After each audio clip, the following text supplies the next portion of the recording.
में वीकेंड का भी लीव वेट करते हैं। मैं एक बार गाइड कर दूंगा। वैसे भी साइन अप बहुत ईजी है, हमें सिर्फ अपना क्रेडिट कार्ड का डिटेल प्रोवाइड करना पड़ता है। इसके बाद कुछ नेम्स दे देना, जो भी वर्कस्पेस का नेम होगा, और आपकी आउटलुक की ईमेल आईडी। नॉर्मल जीमेल से भी होता है, बट जीमेल में थोड़ा चेंज होता है, तो आउटलुक की एक ईमेल आईडी कोई भी क्रिएट कर लेना, जिसके बाद साइन अप हो जाएगा एज्योर का। अनुराग, ये एज्योर में आपका कुछ फ्री रहता है क्रेडिट्स वगैरह, लाइक AWS? ये से एज्योर में भी अराउंड $300 कुछ फ्री मिलता है। अच्छा, ठीक। इसमें भी डेटाब्रिक में भी ना, क्योंकि आई थिंक डेटाब्रिक वगैरह प्रीमियर सर्विसेज में आ जाती हैं शायद। डेटाबेस का जो जॉब्स लेवल की कंटेंट होता है, जहाँ पे हम जॉब्स को शेड्यूल कर सकते हैं, और यूनिटी कैटलॉग्स जहाँ पे हमें मिलता है, वो सारा कुछ प्रीमियम पे आता है। बट बेसिक डेटाबेस का क्रिएट करना, क्लस्टर क्रिएट करना, नोटबुक क्रिएट करना, और स्पार्क की जॉब को एग्जीक्यूट करना, यहाँ तक फ्री है। और ऐसा कर लेना, एक डेटाबेस का आता है कम्युनिटी एडिशन। मैंने तो बहुत पहले साइन अप किया हुआ, मेरा ओल्ड है, मैंने 3-4 साल पहले किया था। बट एक ये वेबसाइट है community.clouddatabase.com, यहाँ पे भी आप लोग यूज कर सकते हो। साइन अप कर लेता हूँ।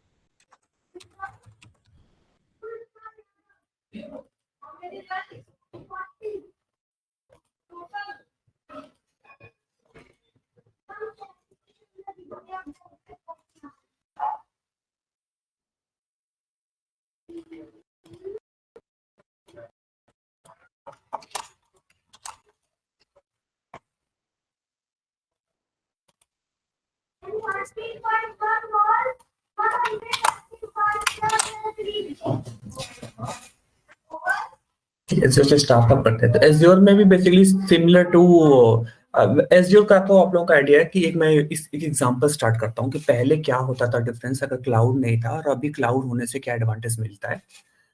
तो अगर आप लोगों को for example, if you anyone wants to set up a very simple company, मुझे कोई ई कॉमर्स की कंपनी सेटअप करनी है, या फिर ई कॉमर्स की कंपनी सेटअप करनी है, तो उसके लिए मुझे क्या करना पड़ेगा।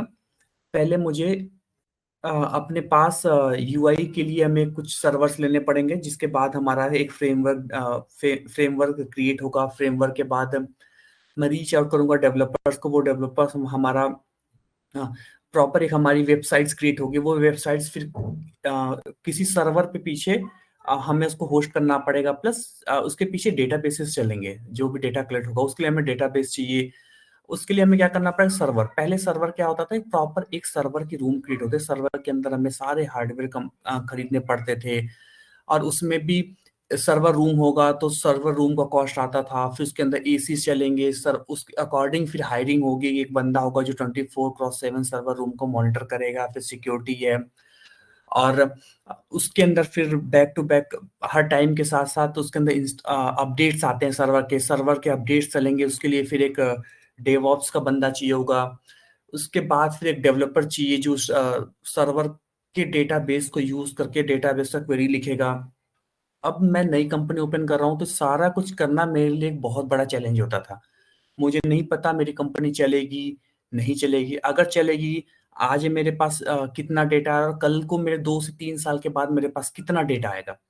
ये सारा सेटअप करना एक बहुत लॉन्ग टाइम होता था। कई बार 1-1 साल या 6 महीने या 1-1 साल 2-2 साल लग जाता था। प्लस उससे एसोसिएटेड कॉस्ट भी होता था।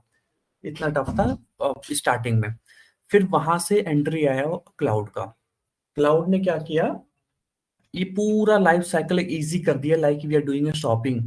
जैसे हम अमेजोन से हमें कुछ खरीदना, तो हम क्या करते हैं, अमेजोन पे जाते हैं, हमने प्रोडक्ट सर्च किया, प्रोडक्ट को हमने वहीं से कंपेयर किया, वहीं से हमने एड्रेस डाला, पेमेंट किया, और ऑर्डर हमारे पास 1 दिन 2 दिन के अंदर आ गया। इतना इजी हो गया। सेम काम हमारा एज्योर में हो गया। जो भी क्लाउड प्रोवाइडर, या तो AWS है, या GCP है, या एज्योर है, उन्होंने इतना ही लाइफ इजी कर दिया कि मैं अभी बैठ के अगले 10 मिनट के अंदर एक पूरी कंपनी का सेटअप बना सकता हूँ, जहां पे मेरे पास अपना सर्वर होगा, मेरे पास अपना वर्चुअल मशीन होगा, मेरे पास लैपटॉप होगा, कंप्यूटर्स होंगे, पीछे जितना स्टोरेज चाहिए मैं उतना स्टोरेज का पैसा दूंगा। अगर आज मेरे पास डेटा सिर्फ 500 MB का है तो मैं सिर्फ 500 MB दूंगा। कल को मेरे पास 1 टेराबाइट की रिक्वायरमेंट आ गई डेटा की, तो मैं विद इन 1 डे में 1 टेराबाइट पे मूव कर सकता हूँ। इतना इजी होगा कि एक एक दिन के अंदर कंपनी सेटअप होने लगा। यही रीजन है कि क्लाउड बहुत ज्यादा फेमस हुआ for small company to medium size company till any bigger organisations. अब एज्योर का साइन अप कैसे होता है, एज्योर कैसे यूज करते हैं? आप एज्योर साइन अप पे जाओगे, जो बेसिकली जो उसका वेबसाइट आता है वो होता है portal.azure।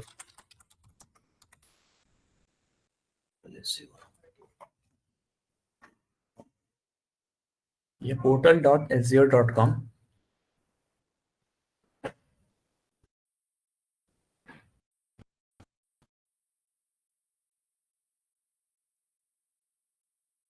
मैं मेरा ऑलरेडी आईडी क्रिएटेड है, तो मैंने सीधा लॉगिन कर लिया और ये हमारा होम पेज आ गया। ये होम पेज है, वेरी सिंपल, जहाँ पे लेफ्ट साइड में हमारे पास कुछ ऑप्शंस आते हैं, होम डैशबोर्ड ऑल सर्विसेज का, या फिर सिंपल सा है कि हम यहाँ पे सर्च कर लेते हैं।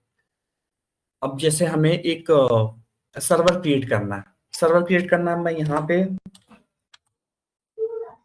मैं वर्चुअल मशीन सर्च करूंगा। मैंने वर्चुअल मशीन पे क्रिएट पे क्लिक किया।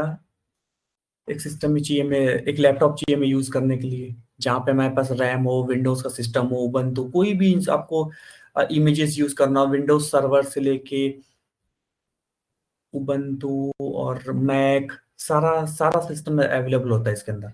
हमने यहाँ पे चूज किया। इसके बाद हम मूव करते हैं यहाँ से। आई थिंक शायद ये फ्री में आता है।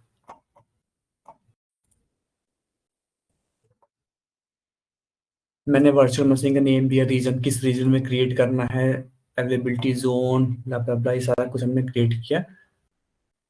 बस हम रिव्यू प्लस क्रिएट पे जाएंगे और हमारा virtual machine with in 5 minute ready हो जाएगा। हम इसको डायरेक्ट अपने सिस्टम से एक्सेस कर सकते हैं, या फिर बाय यूजिंग द यूआरएल हम इसको एक्सेस कर सकते हैं।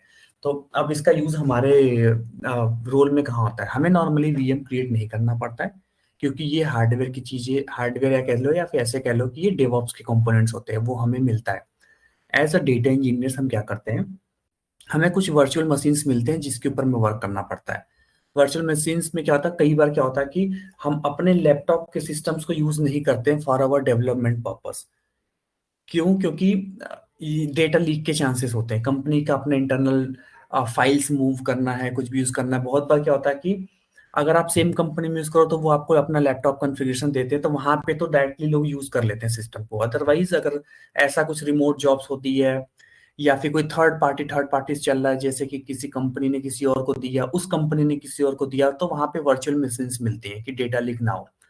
तो हमारा कंपनीज के सारे रिसोर्सेज जो हम एक्सेस करते हैं वो हम करते हैं वर्चुअल मशीन्स के थ्रू। गए होम पे, ये Azure का यूआई, यहीं पे हमें कोई भी कंपोनेंट यूज करना होगा Azure क्लाउड का। हमारा पहला स्टेप है portal.azure पे जाके लॉगिन करना। उसके बाद हम सर्च पे जाते हैं। सर्च पे जाते हैं, अगर वो चीज हमारे पास ऑलरेडी एक्सेस है, then we can directly start using it. We can just go to the component, launch it. For example, if I want to go to any storage,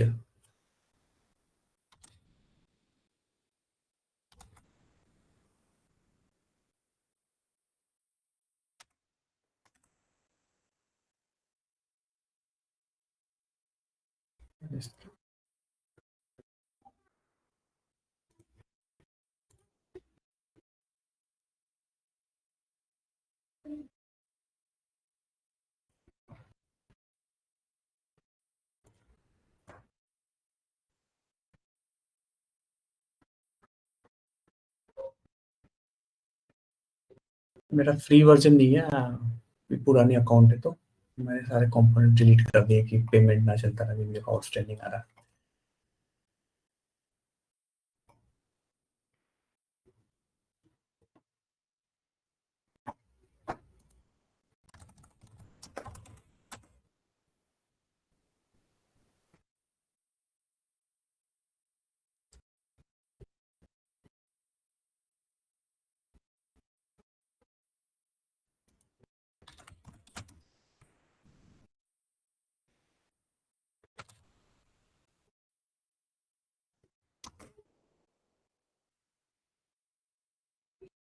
ये स्टोरेज अकाउंट।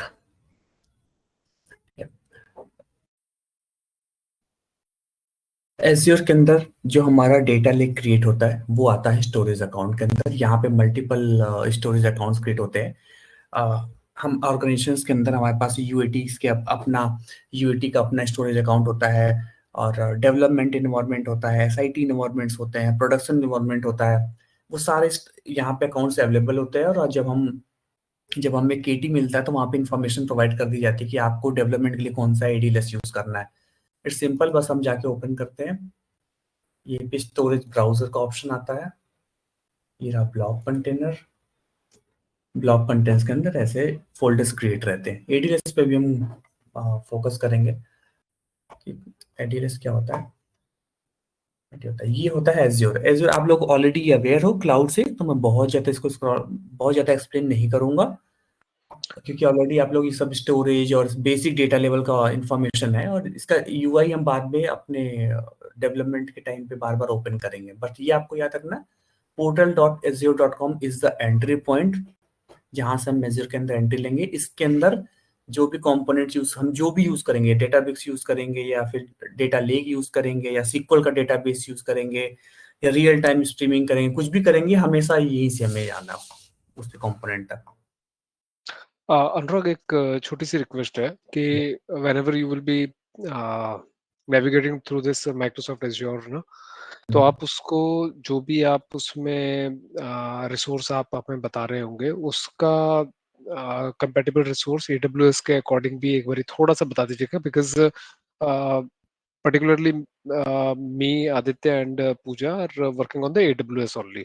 तो वो हमारे लिए थोड़ा इजी हो जाएगा relate करना। Then it will be easy to understand कि एक्चुअली में यहाँ पे हम बात जो कर रहे हैं वो what is that related to the AWS terminology. ठीक है, I totally understand. So same अगर डेटा लेक की बात करते हैं AWS के साइड पे, तो वहां पे S3 बकेट आता है। S3 बकेट के अंदर से जैसे हम यहाँ पे फाइल स्टोरेज के वे में डेटा को स्टोर करते हैं, वैसे हम AWS के अंदर S3 बकेट में करते हैं, और सेम चीज हम यहाँ पे भी करते हैं। थोड़ा सा सिक्योरिटीज का डिफरेंस हो जाता है कि वहां पे IAM पॉलिसीज क्रिएट करते हैं बेसिक सिक्योरिटीज के लिए। IAM पॉलिसीज के अंदर हम जाके इंफॉर्मेशन प्रोवाइड करके, और वहां से हम किसी भी रिसोर्स को उस पॉलिसीज के थ्रू हम एक्सेस कर लेते हैं। जैसे हमें ग्लू के साथ अगर हम S3 बकेट को एक्सेस करना है, तो हम वो पॉलिसीज या रोल्स पास करते हैं कि ये रोल यूज करके इस पर्टिकुलर S3 बकेट पे जाके, ये फोल्डर पे जाके इस फाइल को हमें पिक करना है। यहाँ पे रोल्स का थोड़ा सा डिफरेंस है, वो हम आगे कवर करेंगे। बट या स्टोरेज सेम है, सेम S3 यहाँ पे भी यही होता है। डिफरेंसेस का यहाँ पे बेसिकली क्या होता है, वर्जनिंग शायद AWS Gen 2 में नहीं होता है। S3 के अंदर हम डेटा वर्जनिंग भी कर सकते हैं।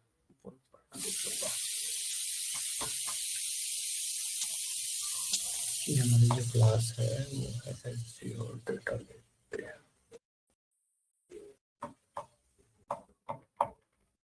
केस में हम यहाँ पे कुछ भी आर्काइवल अगर हमें सेट करना होता है तो हम कैसे सेट करते हैं अगर वर्जनिंग नहीं करते हैं तो?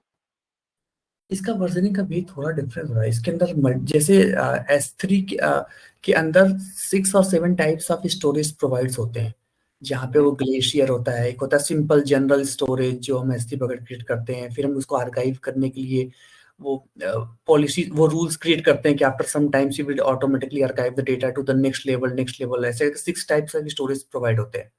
वो एक बार मैं इसका देख के आप लोगों को कंफर्म कर दूंगा ठीक, इनके अंदर कैसे होता है।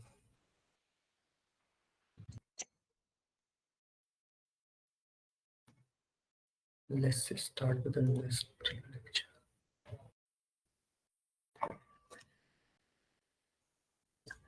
आज का हमारा जो फोकस होने वाला क्लास था that will be totally on the Azure Databricks side. और Azure Databricks का I will give the introduction. The reason is because the next focus of our class is going to be the spark, जहाँ पे पूरा coding समझेंगे by using PySpark, और coding सारा कुछ हम करेंगे ऑन द Azure Databricks। इसलिए मैंने Azure Databricks को पहले पिक किया है कि हमें आइडिया रहे कि Azure Databricks क्या होता है, इसके अंदर नोटबुक्स कैसे क्रिएट करते हैं, वर्कफ्लो क्रिएट करते हैं। इनका यूआई मैं आज पूरा अच्छे से एक्सप्लेन कर दूंगा कि नेक्स्ट क्लास से हम टोटल अब कोडिंग पे आ जाए। ठीक है। तो Azure Databricks is similar like कल जैसे मैं एक्सप्लेन किया था, Azure Databricks is a unified analytics platform that combines the power of Spark with the scalability. So Azure Database like in core पे हमारे पास क्या होता है, यहाँ पे Spark होता है, Spark होता है कोर पे, और जस्ट इस Spark के ऊपर एक लेयर बना देते हैं, एक कह सकते हो कि यहाँ पे एक लेयर बना देते हैं, दैट इज कॉल्ड डेटाब्रिक्स।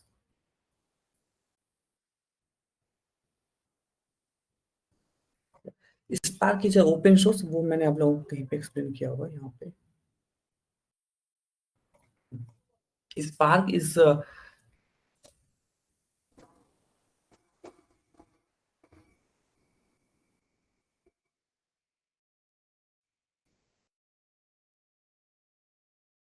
एक बार में चलती क्यों नहीं है।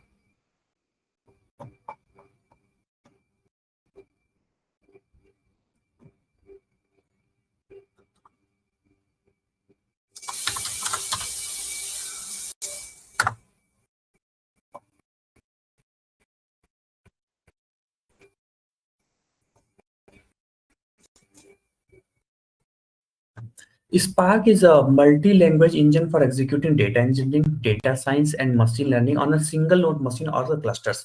यही डेफिनेशन आप लोगों को समझना पड़ेगा। This is the best way of explaining Spark. Spark में like we studied yesterday that it's a unified engine. Unified engine मैंने कल एक्सप्लेन किया था कि यहाँ पे कोई भी मतलब डेटाबेस के ऑपरेशंस हो, डेटा लेक के ऑपरेशंस हो, स्पार्क स्ट्रीमिंग कराना हो, real time streaming, batch processing और लेक हाउस बिल्ड करना हो, सारा कुछ एक प्लेटफॉर्म के अंदर अवेलेबल होता है। That is why it is called unified engine. इसके अंदर हम लार्ज डेटा स्केल पे हमें वर्क करना हो, जहाँ पे डेटा पेटाबाइट्स में हो, टेराबाइट्स में हो, या फिर सिंपल हमें 200-250 MB की कोई फाइल एग्जीक्यूट करनी हो, सब कुछ पॉसिबल है इनसाइड स्पार्क। जिस लेवल की फाइल होती है, जिस लेवल का कॉन्फ़िगरेशन हम यूज करते हैं, उस लेवल से हमें कॉस्टिंग होती है।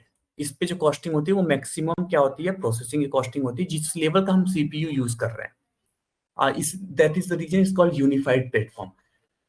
अब स्पार्क ही है जो कोर कंपोनेंट बनता है हमारे डेटाब्रिक्स का।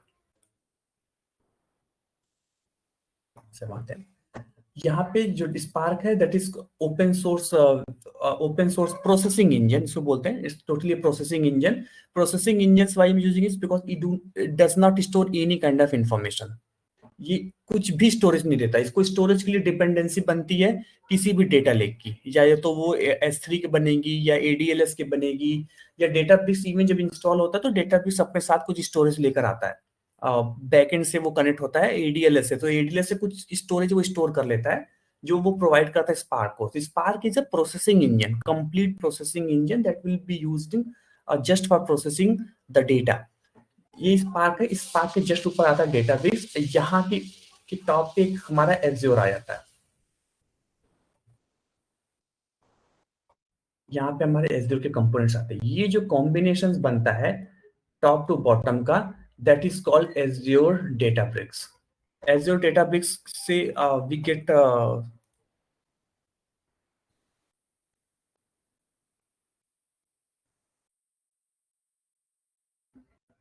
from beginning, from current side.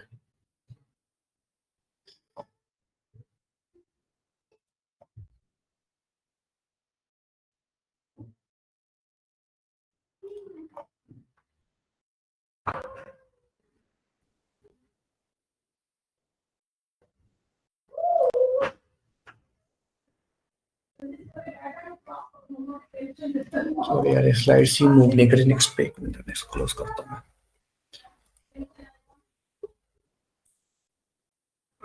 From beginning.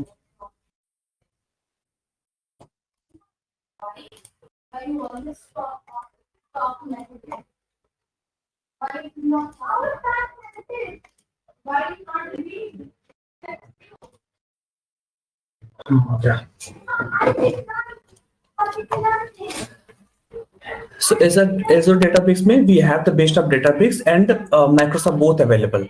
इसमें क्या होता है कि माइक्रोसॉफ्ट के साइड से सारी सिक्योरिटीज, सब कुछ सिक्योरिटीज मैनेज कर लेता है माइक्रोसॉफ्ट। पीछे स्टोरेज हमें क्या रखना है, और प्रोसेस करने के लिए जो भी इंफॉर्मेशन प्रोवाइड करनी पड़ती है, उसके पीछे जो भी चाहे वो स्टोरेज हो या फिर इसको एग्जीक्यूट या रन करने के लिए जो हमें यूआई देना हो, इसको इंटीग्रेशन इजी हो जाता है। अगर हमें जैसे क्या होता है कि प्रोसेसिंग को इंटीग्रेट करना हो मल्टीपल माइक्रोसॉफ्ट के कंपोनेंट से, जैसे कि हमने कल डेटा इंजीनियरिंग कंपोनेंट्स पढ़ा था कि जहाँ पे हम कनेक्ट करने से लेके जहाँ पे हमारे पास मल्टीपल सोर्सेस से हमें कनेक्ट करना पड़ता है। कनेक्ट करने के बाद हमें पाइपलाइन जो एग्जीक्यूट होती है वो डेटा को लोड करती है ऑन स्टोरेज। फिर स्टोरेज के बाद हम प्रोसेसिंग करते हैं। प्रोसेसिंग करने के बाद हम वापस से किसी लोकेशन पे स्टोर करते हैं। फिर यहाँ से हमारी रिपोर्ट्स क्रिएट होती हैं। ये हमारा फ्लो था कल। इस कंप्लीट कनेक्टिविटी में जो डेटाबेस का रोल होता है वो होता है यहाँ पे प्रोसेसिंग के टाइम पे। यहाँ पे हम यूज करते हैं database spark. This is where we use database. What Microsoft do is they have a tie-up with this company called Spark, और उन्होंने अपने अपने इन्वायरमेंट के अंदर एज़्योर के अंदर इसको एज अ टूल दे दिया। अब उस टूल से क्या होता है कि हम कनेक्ट करने के लिए एडीएफ यूज करेंगे। फॉर एग्जांपल स्टोरेज के लिए हमने एडीएलएस यूज किया, ये अलग टूल है, ये अलग टूल है, ये अलग टूल है। स्टोरेज हो सकता है कि यहाँ पे हम SQL का डेटाबेस यूज करें, यहाँ पे हो सकता है हम पावर BI यूज करें। अब इतनी सारी कनेक्टिविटी अगर हमें बिल्ड करनी है विथ सिक्योरिटी, तो वो सारा कुछ पॉसिबल करता है एज़्योर डेटाबेस। कहने को तो हम अलग से स्पार्क यूज कर सकते हैं किसी भी सिस्टम से, बट वहां पे सिक्योरिटी कॉम्प्रोमाइज होने के चांसेस ज्यादा होते हैं। इसीलिए जब डेटाबेस का एज़्योर ने आया तो उन्होंने एक साथ करके एक ही प्लेटफॉर्म दे दिया जहाँ पे they are working with collaboration. यहाँ पे वन क्लिक सेटअप है जहाँ पे कंप्लीट जो वर्क फ्लो होगी हमारी, जब हम पाइपलाइन क्रिएट करेंगे सारा कुछ हम इवन हम डिप्लॉय कर सकते हैं, वर्कफ्लो क्रिएट करते हैं एट अ सिंगल प्लेस, हमें मल्टीपल प्लेसेस पे नहीं जाना पड़ेगा। So that is why we have a work space पे डेटा साइंटिस्ट, डेटा इंजीनियर्स और बिजनेस एनालिटिक्स, यहाँ पे बिजनेस एनालिटिक्स है, यहाँ पे प्रोसेसिंग के बाद डेटा साइंस आएगा, यहाँ पे डेटा इंजीनियर्स आएगा। सारे लोग कहाँ पे एक ही वर्क स्पेस पे एग्जीक्यूट कर सकते हैं अपने प्रोसेस को और एक ही वर्क स्पेस पे काम कर सकते हैं।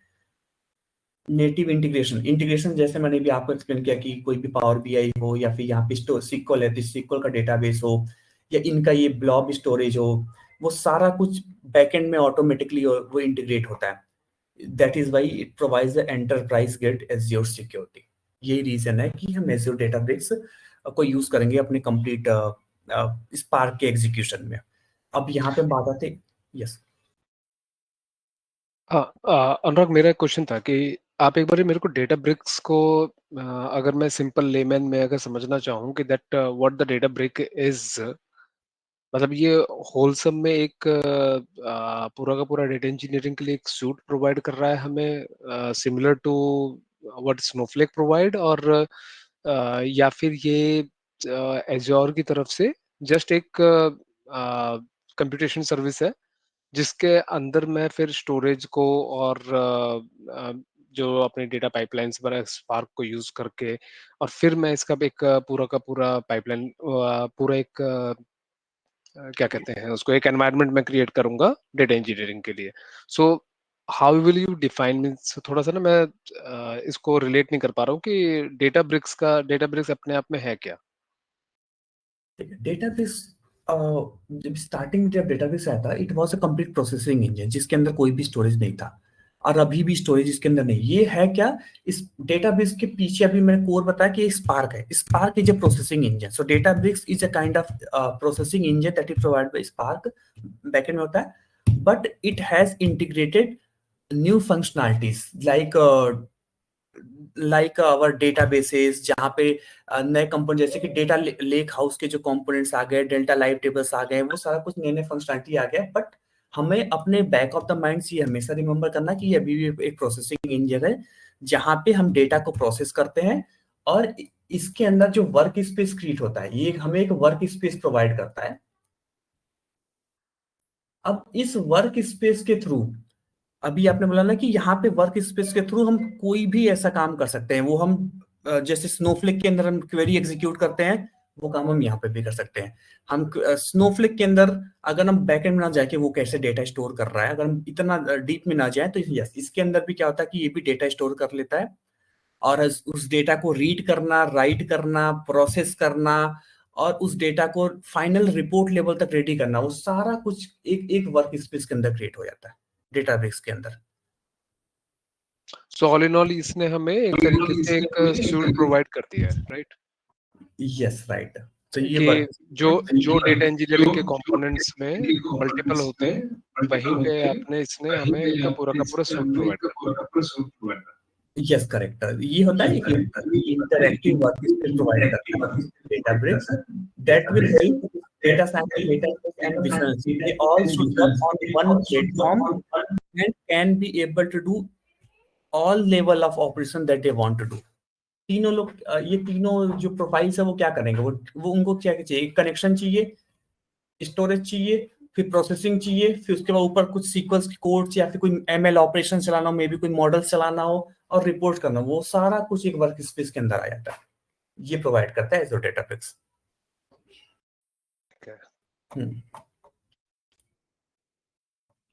ये है उसका आर्किटेक्चर। अब आपको समझना है इसके अंदर क्या होता है। अब हम आते इसके जो कोर कंपोनेंट है स्पार्क का, जो इसका जो प्रोसेसिंग इंजन है दैट इज स्पार्क। स्पार्क के अंदर क्या होता है, अब डेटाबेस का जो प्रोसेसिंग इंजन होता है वो होता है स्पार्क। स्पार्क का जो आर्किटेक्चर होता है वो कुछ ऐसा होता है कि हमारे पास एक हमारा स्पार्क के जो कोर्स होते हैं, कोर एपीआई मतलब जब भी हम स्पार्क को इंस्टॉल करते हैं तो बाय डिफॉल्ट ये सारा कुछ उसके अंदर ऑटोमेटिक आता है। स्पार्क कोर की जो जिसके अंदर हमारे पास आरडीडीज होती हैं। अब ध्यान देना कहीं पे भी स्टोरेज वर्ड यहाँ पे यूज नहीं हुआ है क्योंकि ये टोटल प्रोसेसिंग है। Spark is a processing engine जहाँ पे हमारे पास आरडीडीज आते हैं। आरडीडीज हम क्रिएट करते हैं। अभी हम आरडीडी और डेटा फ्रेम और डेटा सेट्स आगे पढ़ेंगे जब हम अपना प्रैक्टिकल स्टार्ट करेंगे।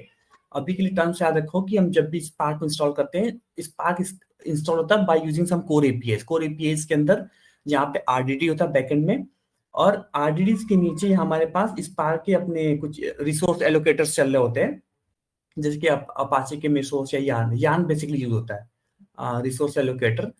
और इसके ऊपर कुछ कोड को राइट करने के एपीआईज होते हैं जो कि लैंग्वेज होता है। हम किस लैंग्वेज में अपने डेटा को प्रोसेस करेंगे, वहां पे हमें स्केला मिलता है, पाइथन मिलता है, जावा मिलता है और आर मिलता है। बट स्पार्क सीक्वल जो होता है ये इनके भी टॉप पे मिलता है, यहाँ पे ये रहा। तो 1 2 3 4 5 टोटल 5 लैंग्वेज सपोर्ट करता है स्पार्क का प्रोसेसिंग इंजन स्पार्क सीक्वल के साथ। और स्पार्क सीक्वल के साथ वहां पे कुछ हमारे पास एक कैटलिस्ट ऑप्टिमाइजर भी मिलता है। कैटलिस्ट ऑप्टिमाइजर ये करता है कि वो पूरे एग्जीक्यूशन प्लान को रीड करता है।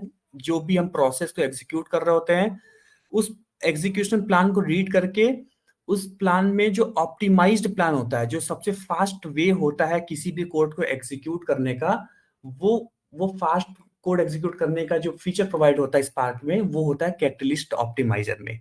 ये इसका कह सकते हैं कि ऑप्टिमाइजेशन अभी पूछा जाता है इंटरव्यू में कि स्पार्क ऑप्टिमाइज कैसे करता है बैकएंड में, वो कैसे चूज करेगा कि सबसे बेस्ट एग्जीक्यूशन प्लान क्या है। तो वहां पे हम बोलते हैं कि spark use this catalyst optimisers for executing for defining the perfect path. अब इसके ऊपर टॉप पे ये सारी चीजें अपने साथ आती है कि स्पार्क स्ट्रीमिंग हो गया, एमएल हो गया, स्पार्क ग्राफ हो गया, data frames, data set APIs, ये सारे जो टर्म्स होते हैं that is related to mostly Spark sequence के साथ ये दो टर्म्स आते हैं, डेटा फ्रेम और डेटा सेट के एपीआईज। और उसके बाद हम स्पार्क के अंदर हम स्पार्क स्ट्रीमिंग कर सकते हैं जिससे रियल टाइम स्ट्रीमिंग हो।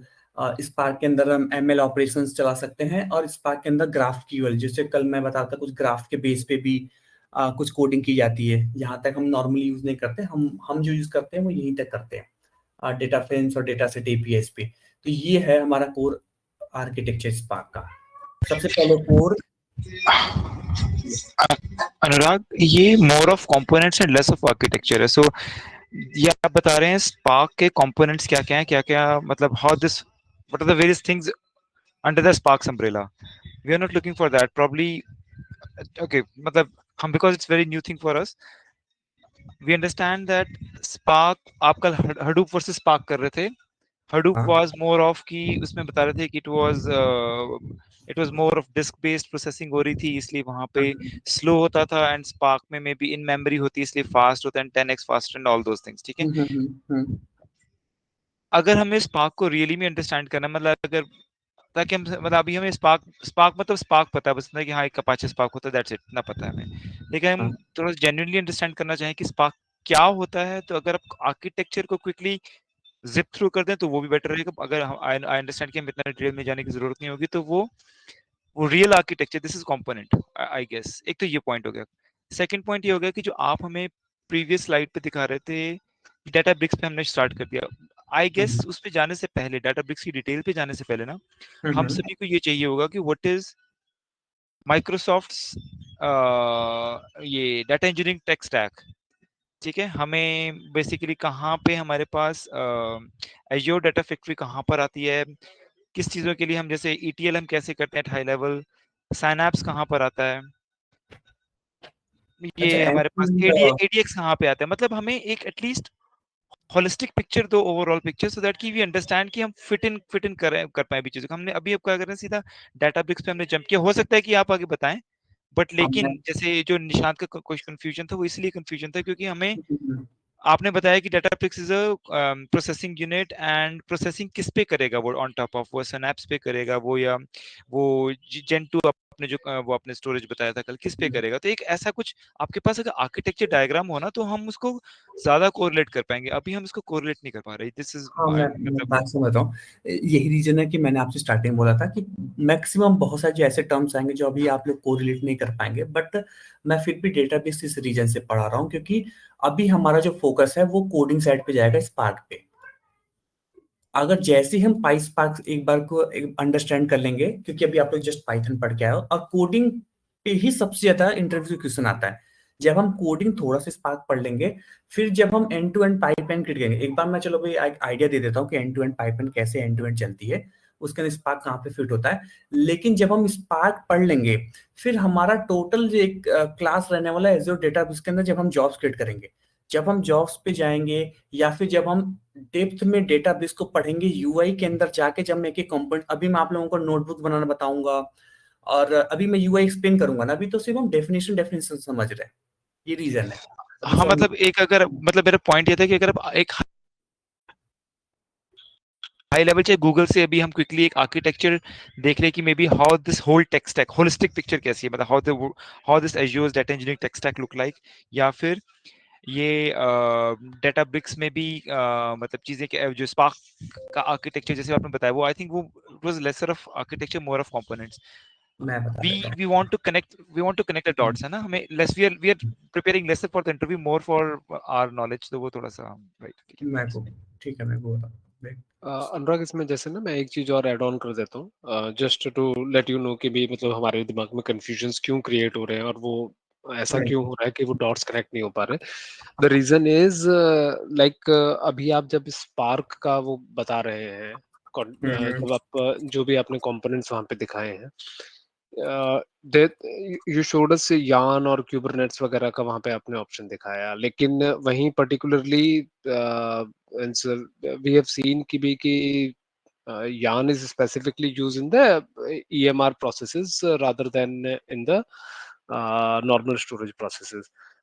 Normal compute and normal resource allocations में, नॉर्मल कंटेनराइजेशन में हम क्यूबरनेट्स वगैरह का इस्तेमाल करते हैं। सो वो जो है ना, वो एक मतलब जैसे ही वो पिक्चर हमारे सामने आ रही है ना, तो specifically me I am getting confused कि व्हाट इज मींस ये है क्या, मतलब how what is the flow of the data here, means how it is coming into the picture of the data engineering. So जो आपको रजनीश कह रहे हैं ना, सो वो इसलिए इम्पोर्टेंट हो जाएगा क्योंकि एक बार ही हमारे को आपने बेस लाइन समझा दिया ना कि भाई कि ये मेरा एज्योर के अंदर ये स्टैक है और इस तरीके से मेरी कौन कौन सी चीज कहाँ कहाँ पे आती है।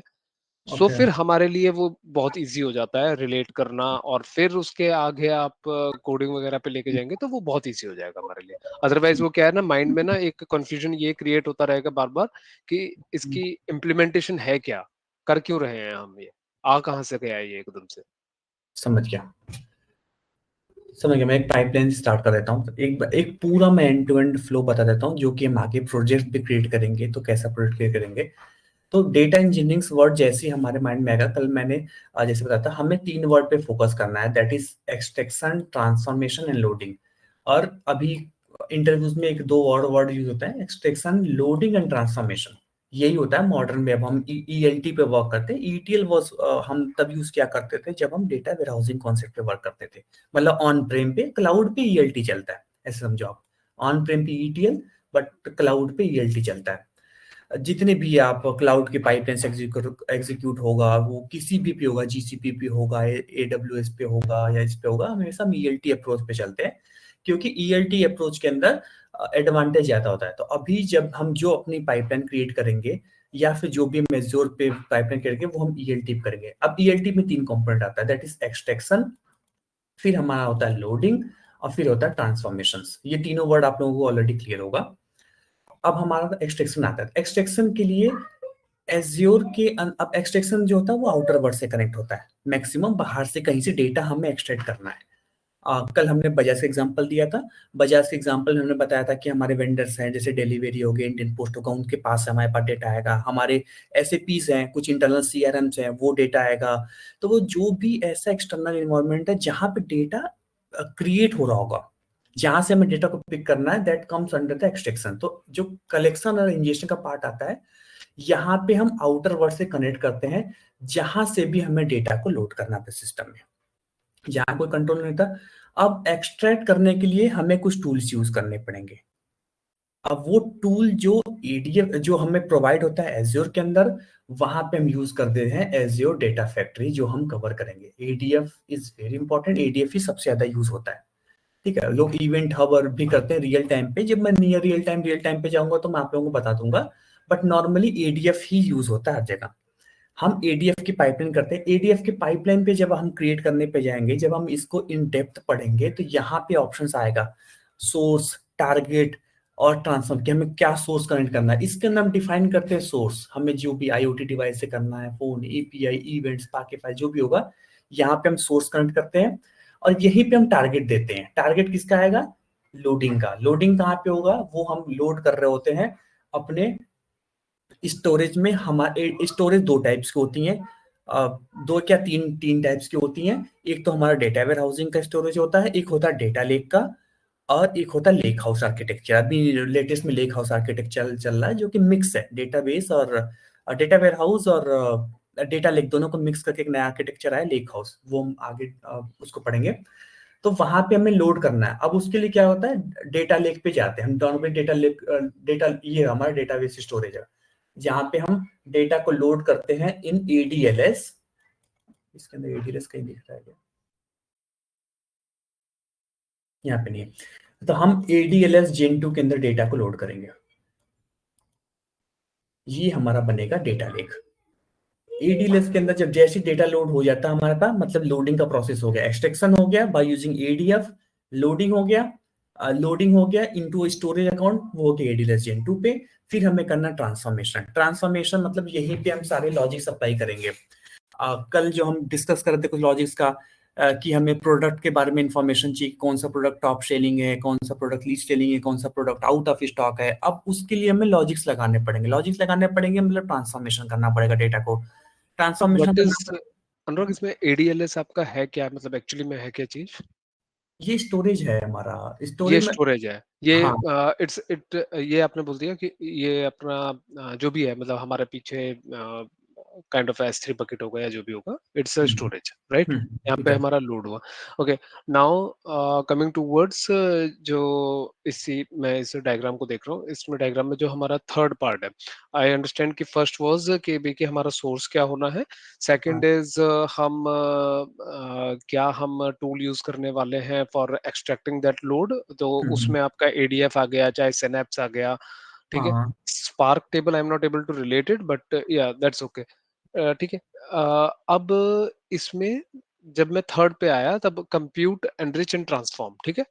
Hmm, so now my question is, जो एक्सट्रैक्ट, जो एडीएफ पाइपलाइन जो बनती है, जो ये एक्सट्रैक्ट, जो ये टूल बनता है जहाँ पे भी एडीएफ पाइपलाइन बनेगी, ADF pipeline should be like it's just connecting the external resource with this compute tool that we are going to use, like whether we are going to use the Databricks or uh, Synapse Analytics. It is just going to provide the connectivity between them, right? नहीं नहीं नहीं, azure database से connect, azure database से connectivity यहाँ पे आती है EL पे, मतलब एक्सट्रैक्ट करके लोड तक में एडीएफ का काम होता है। लोडिंग करना, डेटा को लोड करना is where we use the ADF. ADF का काम है डेटा को पिक करना इस सोर्सेज से और उठा के यहाँ पे डंप कर देना, डेटा लेक के अंदर या डेटा वेयर जहां पे भी डंप करना होगा बस उसको उठा के यहाँ पे वो डंप कर देगा। दैट्स इट, यही काम है हमारे एडीएफ का। तो हमारा ये जो बीच में जो कंप्यूट है, so how come we missed it, means why it is coming मैं इन कवर बिटवीन? करूंगा ये। अब ये मैंने अभी गूगल से पिक्चर उठाया ना, तो इसलिए अच्छा यहाँ पे अच्छा मैंने सारा कुछ मर्ज कर दिया है। बट मैं जो अभी आप लोगों को एक्सप्लेन कर रहा हूँ वो ये 3 वर्ड पे कर रहा हूँ, एक्सट्रैक्शन, लोडिंग और ट्रांसफॉर्मेशन पे। अच्छा, ठीक है, मतलब रेफरेंस एक्सट्रैक्ट, कर रहा हूँ। हाँ एडीएफ ने एक्सट्रैक्ट करके डायरेक्टली लोड कर दिया पहले, and then comes the transformation part. ठीक है, हाँ ठीक। यस, फिर आता है हमारा ट्रांसफर। अब एडीएलएस को तुम ऐसे समझ लो कि हम एडीएलएस को अभी मैं समरी में बता देता हूँ, अभी हम इसको डेप्थ पे जाएंगे। हमारा लैपटॉप है, हम अपने लैपटॉप के अंदर डेटा को कहीं भी क्या करते हैं, सी ड्राइव है, डी ड्राइव है, ई ड्राइव है, मल्टीपल ड्राइव होते हैं। हमें जो भी कुछ भी काम करना हो तो हम सबसे पहले डेटा को लाके अपने पास सी ड्राइव में या डी ड्राइव में डेटा को स्टोर कर लेते हैं, है ना। हम क्या करेंगे, फोल्डर बनाएंगे, फोल्डर के अंदर हम फाइल्स लाके डंप करते हैं। फिर हम सोचते हैं कि हमें इसके अंदर क्या करना है। अगर मान लो तुम्हारे पास एक्सेल आया और एक्सेल के अंदर तुम्हें बोल दिया तो मैनेजर एक काम करो, वहां पे एक नया कॉलम बना के वहां पे मैनेजर्स की आईडी डाल दो। तो तुम क्या कहोगे, कहोगे कि एक बार मुझे आप डेटा दे दो, उस डेटा को लाके तुम अपने लैपटॉप पे डालोगे, लैपटॉप पे डाल के फिर उसको ओपन करके फिर उसके अंदर एक नया आईडी, एक नया कॉलम ऐड करके फिर उसके अंदर आप आईडी डालोगे। यही है, सेम काम हम यहाँ पे कर रहे हैं। हमने क्या किया, मैनेजर से उसकी फाइल्स मांग ली, मान लो कि वो वेब पे फाइल थी, एडीएलएस एज़्योर डेटा फैक्ट्री को यूज करके मैंने उस फाइल को डंप करके अपने स्टोरेज में ले आया, मतलब मैं अपने लैपटॉप पे ले आया सी ड्राइव या डी ड्राइव में। अब मैं उस फाइल को ओपन करके तब मैं काम करूंगा। अब मतलब उस फाइल के ऊपर हमें ट्रांसफॉर्मेशन करना है। वो जो ट्रांसफॉर्मेशन का काम है, मतलब उस फाइल को प्रोसेस करने का काम है, यहाँ पे एंट्री होती है डेटाबेस की। अब राइट। डेटाबेस, हाँ डेटाबेस क्या करेगा, वो यहाँ से फाइल को रीड करेगा, डेटाबेस इसको रीड करेगा, फाइल को ओपन करेगा, और ओपन करने के बाद अभी जो मैंने आप लोगों को सारे लैंग्वेजेस बताए थे, Scala language, Python language, Java, R, SQL, जिस भी लैंग्वेज में हम कंफर्टेबल होंगे उस पर्टिकुलर लैंग्वेज में उस फाइल को ओपन करके उसके अंदर लॉजिक्स लगाएगा, लॉजिक लगा के उसने ट्रांसफॉर्म कर दी। अब तुम क्या करोगे, फिर उस फाइल को कंट्रोल ऐसे सेव कर दोगे, है ना।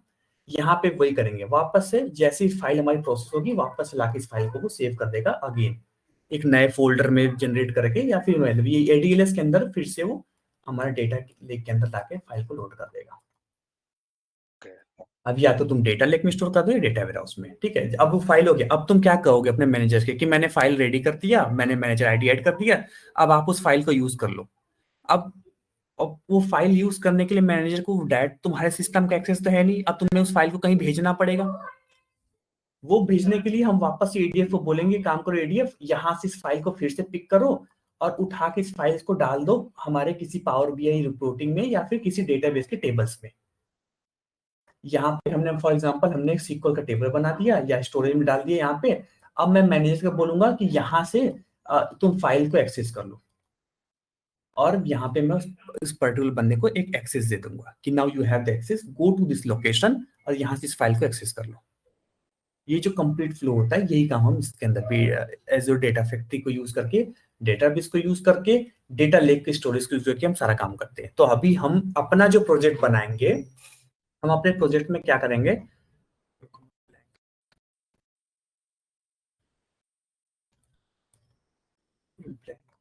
And Databricks is created on the top of the Spark, right? Yes. ठीक है, इसीलिए वहां पे आपका जो आप अभी स्पार्क का आर्किटेक्चर या जो भी आप वहां पे दिखा रहे थे, so that is just to understand that how database is going to work, means eventually हम एक्चुअली में database just एक सूट हो गया जो बना स्पार्क के ऊपर है, हम एक्चुअली में स्पार्क के ऊपर ही काम कर रहे हैं। हाँ, हम काम सारे स्पार्क पे करेंगे। क्यों मैंने डेटाबेस सबसे पहले बता दिया आप लोगों को, क्योंकि अभी हमें पहले स्पार्क पढ़ना है। स्पार्क पढ़ना मतलब लैंग्वेज पढ़ना है, इसी से मैंने सोचा कि डेटाबेस का एक आइडिया दे देता हूँ कि हमारी कोडिंग करने के लिए आप लोगों को नोटबुक मिल जाए और वहां से हमारा काम स्टार्ट हो, फिर तुम पाइपलाइन बनाएंगे। अब मैं बताता हूँ अपनी हम क्या बनाने वाले हैं अपने पूरे एंड ऑफ द कोर्स तक। हम हम भी सेम मल्टीपल एक्सट्रैक्ट फाइल को एक्सट्रैक्ट करेंगे फ्रॉम मल्टीपल सोर्सेज। तो मैं 3 टाइप्स के फाइल्स को यूज करूंगा, एक CSV मैं ले लूंगा, एक एक्सेल ले लूंगा क्योंकि सब कुछ आता है, एक मैं कोई भी API यूज कर लूंगा डेटा को, और एक मैं यूज कर लूंगा सेम स्ट्रक्चर बहुत ज्यादा पूछा जाता है इंटरव्यूज में, तो मैं एक जेसन ले लूंगा आप लोगों के लिए, और मैं ले लूंगा XML, एटलीस्ट ये सारा डेटाबेस डेटाबेस में पिक कर लूंगा, SQL डेटाबेस ले लूंगा क्योंकि मैं एज़्योर के अंदर पढ़ रहा है, एक मैं DB पिक कर लूंगा। ये हमारे बनेंगे सोर्सेस। इस सोर्सेस को मैं रीड करूंगा बाय यूजिंग ADF। हमारे पास ये ADF होगा, ADF से इस डेटा को मैं कुछ भी सीधा सीधा उठा के मैं डंप कर दूंगा इन अवर data lake storage.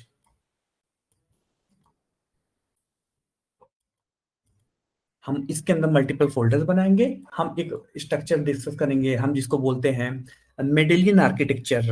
Medallion architecture में हम कैसे डेटा स्टोर करें, जिसके अंदर 3 लेयर्स होते हैं, raw layer, curated layer, consumption layer, उसको इजी वर्ड में बोलते हैं ब्रॉन्ज लेयर। डेटाबेस में होते हैं ब्रॉन्ज, सिल्वर और गोल्ड, ये 3 लेयर्स होते हैं। इन्हीं तीनों लेयर्स में मैं डेटा को स्टोर करूंगा यहाँ से पिक करके यहाँ पे बाय यूजिंग ADF। इसके बाद मैं यहाँ पे इसका डेटाबेस या फिर कैसे लो कि स्पार्क के नोटबुक बनाऊंगा या फिर डेटाबेस का नोटबुक बनाऊंगा। इस नोटबुक के अंदर हम पाइस्पार्क का कोड लिखेंगे, यहाँ पे कोड लिख के हम डेटा लेक से डेटा को रीड करेंगे। यहाँ पे हम पाइस्पार्क के प्रोग्रामिंग से हम डेटा को प्रोसेस करेंगे, प्रोसेस करके मैं इस डेटा को वापस से लोड करूंगा सिल्वर पे, फिर से प्रोसेस करूंगा, फिर मैं करूंगा गोल्ड पे लोड। ये कैसे चलेगा वो मैं आपको बताऊंगा, बट ऐसे समझ लो कि हमें डेटा को प्रोसेस करना है और फिर एंड में जाके इस डेटा को मैं लोड कर दूंगा, या फिर मैं यहाँ पे जाके एक रिपोर्ट क्रिएट कर दूंगा पावर BI का। यही होगा हमारा प्रोजेक्ट और यही है अभी मॉडर्न आर्किटेक्चर। किसी भी कंपनी में चले जाओ, किस जो छोटी कंपनी हो बड़ी कंपनी हो, किस भी साइज की कंपनी हो, यही डेटा इंजीनियरिंग की पाइपलाइन चल रहा है हर जगह पे। अनुराग, ये ब्रॉन्ज, सिल्वर, गोल्ड जो आपने बताया ये क्या है? ये हमारा वे है डेटा स्टोर करने का। जैसे क्या होता है कि हम जैसे लैपटॉप में तुम अपने पास से मल्टीपल फोल्डर्स बनाते हो, जैसे मान लो तुम्हारे पास इमेज आया तो तुम क्या करोगे, अपने लैपटॉप में एक इमेज नाम से फोल्डर बना दोगे। अब जो भी इमेज आएगा तुम इमेज के पास रखोगे। अब तुम्हारे पास कोई ऑडियो आया, कोई एक्सेल आया, तो तुम क्या करोगे, एक एक्सेल नाम से तुमने एक फोल्डर बना दिया, वहां पे सारे एक्सेल कलेक्ट कर दोगे। तो तुम क्या कर रहे हो, एक ऑर्गेनाइज कर रहे हो कि कहीं पे कुछ ना पड़ा हो, डंप ऐसा नहीं कहीं पे कुछ हो, फिर हमें ढूंढना होगा, तुम कैसे ढूंढेंगे उस फाइल को। तो हम एक पीछे प्लानिंग कर रहे हैं ना कि हमें कैसे डेटा को स्टोर करना है अपने लैपटॉप पे। हम सेम ऐसे ही डेटा लेक के अंदर भी हम मतलब डेटा लेक के अंदर भी हम एक पैटर्न फॉलो करते हैं डेटा को स्टोर करने का, कि इजीली अवेलेबल हो जाए डेटा जब भी हमें कोई डेटा चाहिए। तो ये क्या नॉर्मलाइजेशन काइंड ऑफ है, क्या है? मतलब हाँ, मैं yes it's kind of not, जैसे डेटा वेयर हाउसिंग में नॉर्मलाइजेशन करते हैं ना, fact table, dimension table, star schema, Snowflake schema, वो सारा बनाते थे ना। हाँ वही चीज है, इसके अंदर हमारे टेबल्स तो होते नहीं है, टेबल्स नहीं होते तो हम यहाँ पे फोल्डर्स के बेस में उसको डेटा को डिवाइड कर देते हैं। इस चीज को बोलते हैं मेडेलियन आर्किटेक्चर, MADE। एक ही मेडेलियन आर्किटेक्चर ही सबसे ज्यादा यूज होता है पूरे इंडस्ट्री में, यही आर्किटेक्चर यूज होता है डेटा लेक के अंदर। तो इंटरव्यूज में पूछा था कि how you are storing data, तो सीधा वर्ड बोलना है कि we were following the medallion architecture of storing the data into our data lake. We were connecting with ADF. We are getting all the data, loading into data lake, into the bronze layer by following the Medallion architecture. Then after that, we are running a database notebook on top of this bronze layer to apply all the transformations. जैसे मैंने भी आपको बताया कि manager ने तुम्हें file दी, file को तुमने लोड कर दिया, उसके अंदर कॉलम्स ऐड करने के लिए तुमने डेटाबेस का लॉजिक लिखा, SQL का या फिर पाइस्पार्क का, और फिर फाइल को सेव कर दिया। फिर उस फाइल की बेस पे तुमने रिपोर्ट क्रिएट करके तुमने अपने मैनेजर को एक्सेस दे दिया। यही होता है। अब आप लोगों को थोड़ा आइडिया लगा यहाँ पे कि हम यहाँ पे हम यूज करते हैं डेटाब्रिक्स को। इस कंपोनेंट को हम अभी स्टार्ट करने जा रहे हैं। ADF अभी हम नहीं पढ़ेंगे, पीडीएफ हम अब मैं एक बार रुको, मैं कोर्स कंटेंट भी ओपन कर लेता हूँ।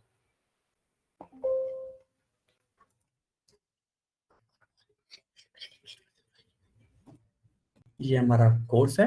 फेज 2 हमारा जो है, जैसी आज की हमारी क्लास कंप्लीट होगी, थोड़ा बेसिक डेटाबेस से तुरंत हमारा कल से मतलब नेक्स्ट क्लास से हम स्पार्क पे फोकस करेंगे, जहाँ पे हमें डेटा रीड, पहला काम है रीड करना। रीड करने के बाद डेटा रीड करने के बाद उसके बाद हम कॉलम्स, नए कॉलम्स क्रिएट करना, और PySpark basic total coding, join, segregation, windows function से सारा कुछ हम यहाँ पे क्रिएट करेंगे, स्पार्क के अंदर पढ़ेंगे। जब हमारा प्रोसेसिंग का लॉजिक क्लियर हो जाएगा ना, फिर हम मूव करेंगे इस वाले पार्ट पे। जैसे हमारा प्रोसेसिंग लॉजिक क्लियर हो जाएगा, फिर मैं एडीएफ के थ्रू मैं आपको पूरा ऑटोमेट करवा दूंगा कि रीड करने से लेके यहाँ तक एग्जीक्यूट करना। फिर एडीएफ पे हम फोकस करेंगे, that is our processing layer. वो आएगा हमारा फेज 3 में।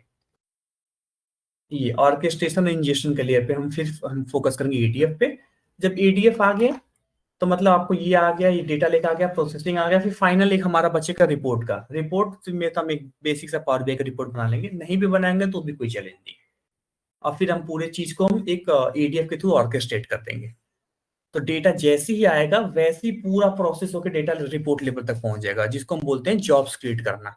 जॉब्स मैंने रखा हुआ है एंड में। पहले हम स्मॉल स्मॉल ये है ना, हमने एडीएफ ट्रिगरिंग डेटाबेस और ये लॉगिंग, ये ईमेल अलर्ट, ये जॉब यूआई जब हम एक्सप्लोर करेंगे तब मैं आप लोगों को जॉब बना के दिखा दूंगा।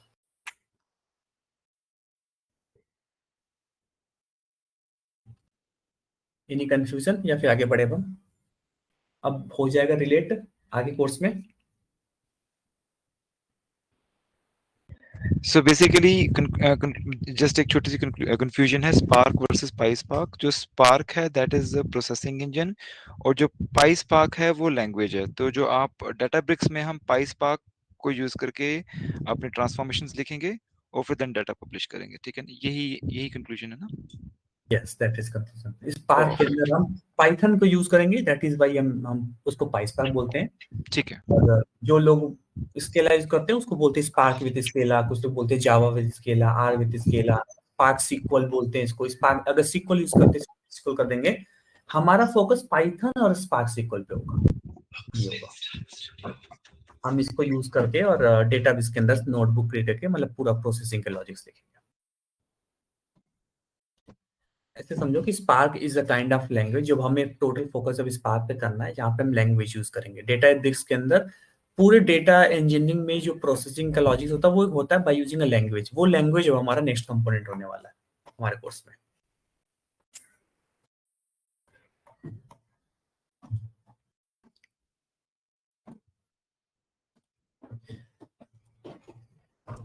अभी मैं आप लोगों को आर्किटेक्चर में मैंने समझाया था कि ये आर्किटेक्चर समझाया था ना, जहाँ पे मैंने अभी कुछ क्रिएट किया था कि सेंटर में हमारे पास स्पार्क होता है।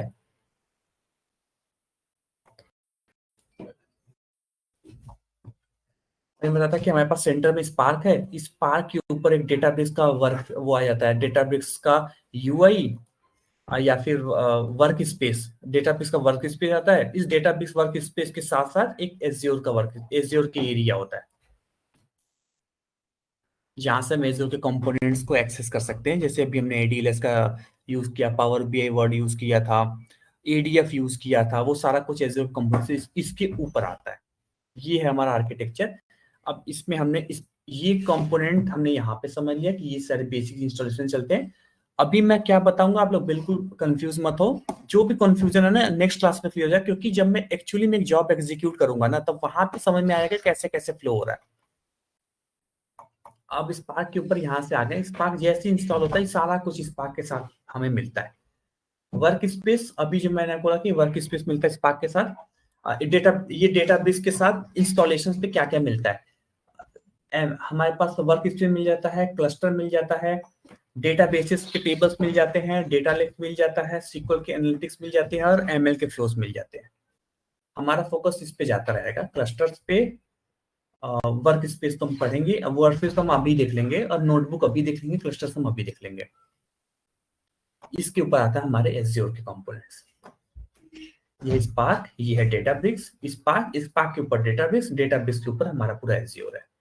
That is our ADF, Azure directory, Power BI components, data services like data lake, storage, SQL के डेटाबेसेस, सब कुछ में यहाँ पे आता है, बिलिंग्स। यही है हमारा पूरा कोर्स। हमारा पूरा कोर्स डिवाइडेड है into 3 part. First part is spark, second part is Databricks, third part is Azure के बाकी के कंपोनेंट्स। यही है हमारा कोर्स ओवरऑल।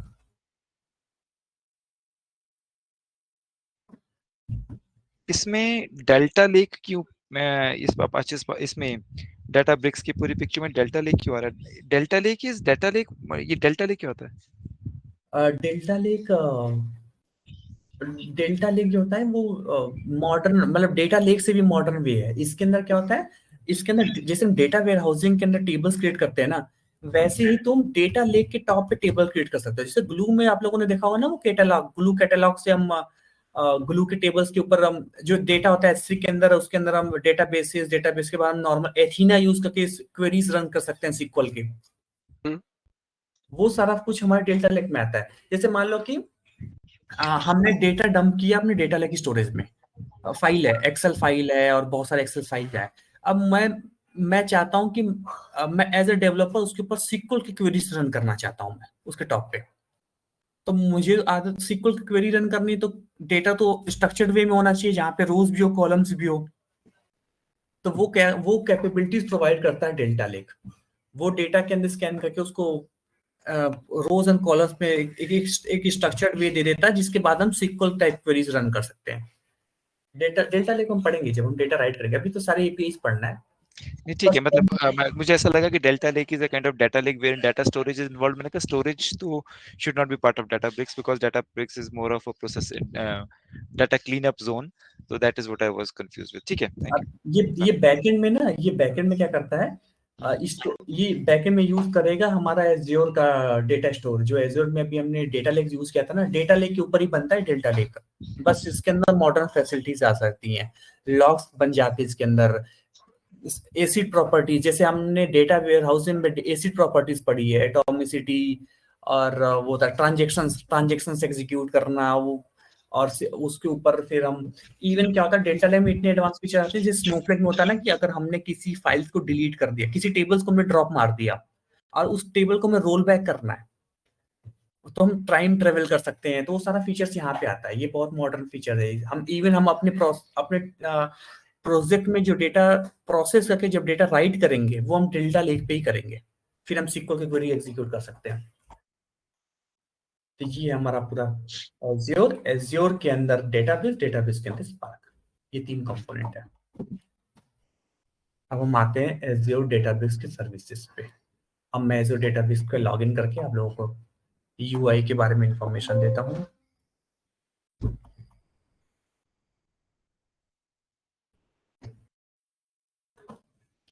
डेटाबेस को यूज करने के 2 वे हैं। पहला, डेटाबेस अपना खुद का यूआई देता है जो कि इंडिपेंडेंट है एज़्योर से, जिसका एज़्योर से कोई मतलब नहीं है।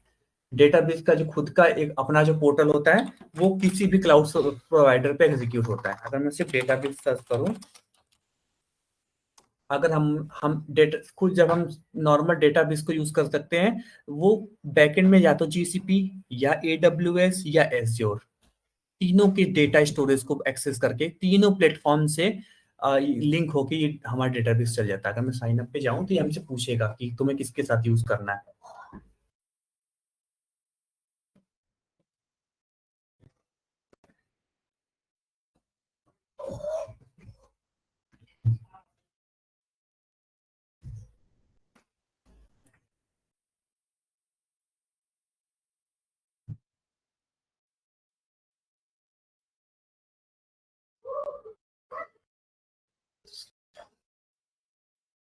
इसके अंदर सेम इसके अंदर भी 400 क्रेडिट्स हमें मिल जाते हैं। जैसे फ्री का हमारा मिल जाता है एज़्योर के अंदर। सबका अपना फ्री मिलता है ना स्टार्टिंग में कुछ डॉलर्स के लिए, ऐसे ही डेटाबेस का अपना साइन अप करने पे इनका भी फ्री मिल जाता है। बट इसको हम डायरेक्ट यूज नहीं करेंगे क्योंकि हमारा जो कोर्स है वो एज़्योर के साथ है। तो हमें डेटाबेस को यूज करना है एज़्योर के साथ। तो हम जो दूसरा वे होता है डेटाबेस को यूज करने का, वो होता है एज़्योर के अंदर। तो मैं एज़्योर के अंदर जाऊंगा, यहाँ पे मैं डेटाबेस सर्च करके एज़्योर डेटाबेस को मैं एक्सेस कर सकता हूँ या फिर क्रिएट कर सकता हूँ। ये मैंने कुछ पहले इसके क्रिएट किए होंगे, बट हमें एक क्वेश्चन ये है कि डेटाब्रिक्स अपने आप में एक प्लेटफॉर्म है, बट उसको किसी ना किसी क्लाउड प्रोवाइडर के साथ रहना ही पड़ेगा to provide the other services like storage and other network security and all that stuff. एक करेक्ट स्टेटमेंट है, या डेटाब्रिक्स अपनी स्टोरेज वगैरह भी ऑफर करता है अगर उसको as an independent platform use करना है तो? नहीं, वो अपना प्रोवाइड नहीं करता होगा। डेटाबेस हमेशा किसी क्लाउड के साथ ही चलता है। स्नोफ्लेक अपना कोई प्रोवाइड करता है, वो किसी एग्जिस्टिंग क्लाउड प्रोवाइडर के टॉप में ऐसा ही डेटाबेस इररिस्पेक्टिव ऑफ कोई भी प्लेटफॉर्म। अभिषेक आपकी आवाज, सॉरी आपकी वॉइस अनुराग आपकी आवाज इको हो रही थी अभी। I don't know it was it only for me या सभी के लिए था? अभी साउंड आता है, अभी बेटर है मेरी हाँ, अभी सही है। बेटर है अभी हाँ, बेटर। तो अभी जिसने भी अनम्यूट किया था उधर से हो रहा था। तो यस, डेटाबेस क्या होता है कि ये सिर्फ एक वर्क स्पेस प्रोवाइड करता है जिसका खुद का स्टोरेज नहीं है। हमें पीछे हमेशा क्लाउड सर्विस प्रोवाइडर चाहिए होता है जिसके ऊपर डेटाबेस चलता है। डेटाबेस AWS के अंदर भी चला सकते हैं आप लोग। हमारा फोकस एज्योर के अंदर है, इस रीजन से मैं डेटाबेस को एक्सेस करने के लिए एज्योर करूंगा। डेटाबेस एक्सेस करने का दो वे होता है। पहला तो होता है कि हम इंडिपेंडेंट जाके डेटाबेस सर्च करके इनके UI से हम डेटाबेस को एक्सेस कर लें, दैट इज लॉगिन। जो मैंने अभी आपको यहाँ पे बताया कि डेटाबेस साइन, अगर मैं साइन लॉगिन पे सर्च करूं तो ये जो accounts.cloud, ये जो डेटाबेस आता है, ये इनका खुद का UI है, खुद का वर्क स्पेस है, खुद का प्लेटफॉर्म है। अभी तक देखना यहाँ पे पीछे कहीं एज्योर नहीं चल रहा, बट जैसे ही मैं ईमेल आईडी डाल के आगे प्रोसीड करूंगा, फिर मेरे से पूछेगा कि आपको डेटाबेस कौन से प्लेटफॉर्म पे चलाना है। मैं साइन अप करके दिखा देता हूँ कम्युनिटी एडिशन का, और आप लोग भी आज कर लेना इसका sign up. Community edition sign up,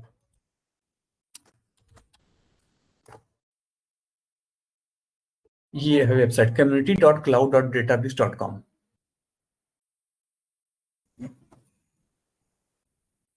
मैं लॉग आउट कर देता हूँ क्योंकि मेरा लॉगिन है ऑलरेडी।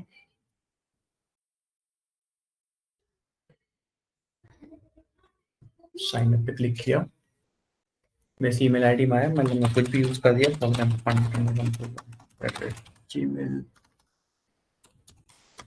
gmail.com कोड मांगेगा।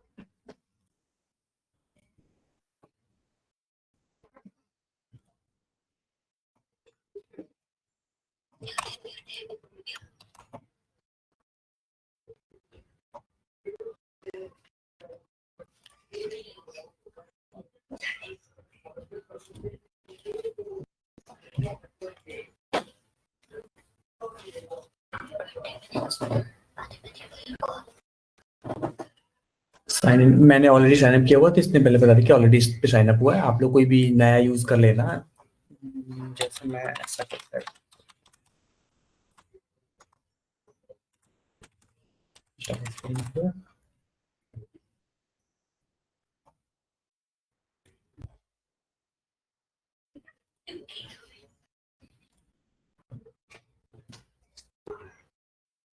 मैंने वैसे बहुत सारी आईडीज क्रिएट करी हुई, इसलिए प्रॉब्लम है। तो एक काम कर लेना कि सब लोग साइन अप कर लेना। बस ये ध्यान रखना कि जो हमारा वेबसाइट रहना है वो है community.cloud पे अभी के लिए। इस पे प्रैक्टिस करेंगे। वैसे भी हमें एज्योर के अंदर, तो अगर आप लोग सब्सक्रिप्शन लोगे तो एज्योर के अंदर तो हमें यूज करना ही है, तो अगर ये भी नहीं करोगे तो भी कोई चैलेंज नहीं है। ठीक है, तो एक ये वे हुआ कि डेटाबेस ने अपना ही प्लेटफॉर्म दे दिया और हमने उसको डायरेक्ट साइन इन किया और साइन इन करके उसको यूज कर लिया, जैसे मैं भी कर रहा था। सेकेंड वे है कि हमारा एज्योर के अंदर, क्योंकि हमारा जो प्रोजेक्ट है, मैंने अभी आप लोगों को बताया था कि जो मैंने बताया कि हमारा एज्योर के अंदर डेटाब्रिक्स है, उसके बाद हमारा स्पार्क चलेगा। ठीक है, तो मैंने एज्योर पे पहले साइन अप कर लिया। साइन अप करके मैंने लॉगिन किया। मैं लॉगिन करके अपने माइक्रोसॉफ्ट एज्योर पे आ गया। ये हमारा एज्योर का पोर्टल है। अब मैं यहाँ पे डेटाबेस को सर्च करूंगा। एज्योर डेटाबेस यहाँ पे वर्ड आ गया, मुझे ओपन करना। जैसे हम नॉर्मल अपनी अमेजोन पे शॉपिंग करते हैं, वैसे ही एक हमें एप्लीकेशन पे गए, हमने सर्च किया और हमने यहाँ पे एक नया, जैसे आप लोगों के इसमें यहाँ पे कुछ भी क्रिएट नहीं हुआ होगा, तो इसलिए आपको स्टार्ट करना पड़ेगा क्रिएट से। क्रिएट पे क्लिक किया, मेरे पास PSU है, आप लोगों के पास फ्री होगा स्टार्टिंग का, तो फ्री सब्सक्रिप्शन से लेके एक रिसोर्स ग्रुप क्रिएट करना पड़ेगा। कुछ BBCT डाल देना। इसे मैंने डेमो पर्पस यूज कर लेता हूँ। और यहाँ पे वर्क स्पेस का नेम लिख लेना, जैसे प्रैक्टिस स्पार्क या फिर practice database. Reason does not matter. Role में मैं आप लोग भी ट्रायल यूज कर लेना, प्रीमियम 14 डेज का मिल जाता है, या फिर स्टैंडर्ड या प्रीमियम को स्टैंडर्ड यूज कर लेना। मैं तो कहूँगा स्टैंडर्ड ज्यादा बेटर है। यूज करके बस रिव्यू प्लस क्रिएट पे क्लिक करना। आई थिंक ये 10 मिनट लेगा। 10 मिनट के बाद हमारा डेटाबेस का साइन क्रिएट हो जाएगा। डेटाबेस क्रिएट हो जाएगा। क्रिएट होने के बाद ये कैसा दिखेगा वो मैं आपको बता देता हूँ। ऐसा कुछ आएगा क्रिएट होने के बाद। यहाँ पे आ जाएगा लॉन्च वर्क स्पेस आ गया। यही वो वर्क स्पेस है। मैं इस पर क्लिक करता हूँ।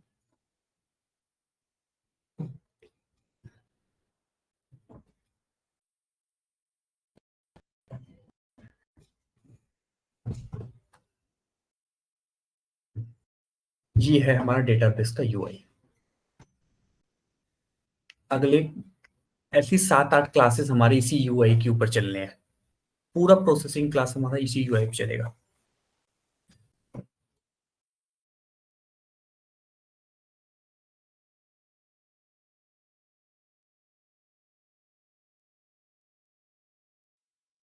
अब स्टार्ट करते हैं इस वर्क के यूआई पे कि हमें क्या यूज करना है और कैसे कैसे यूज करना है। अभी बहुत सारी चीजों का डेफिनेशन ही मैं बताऊंगा।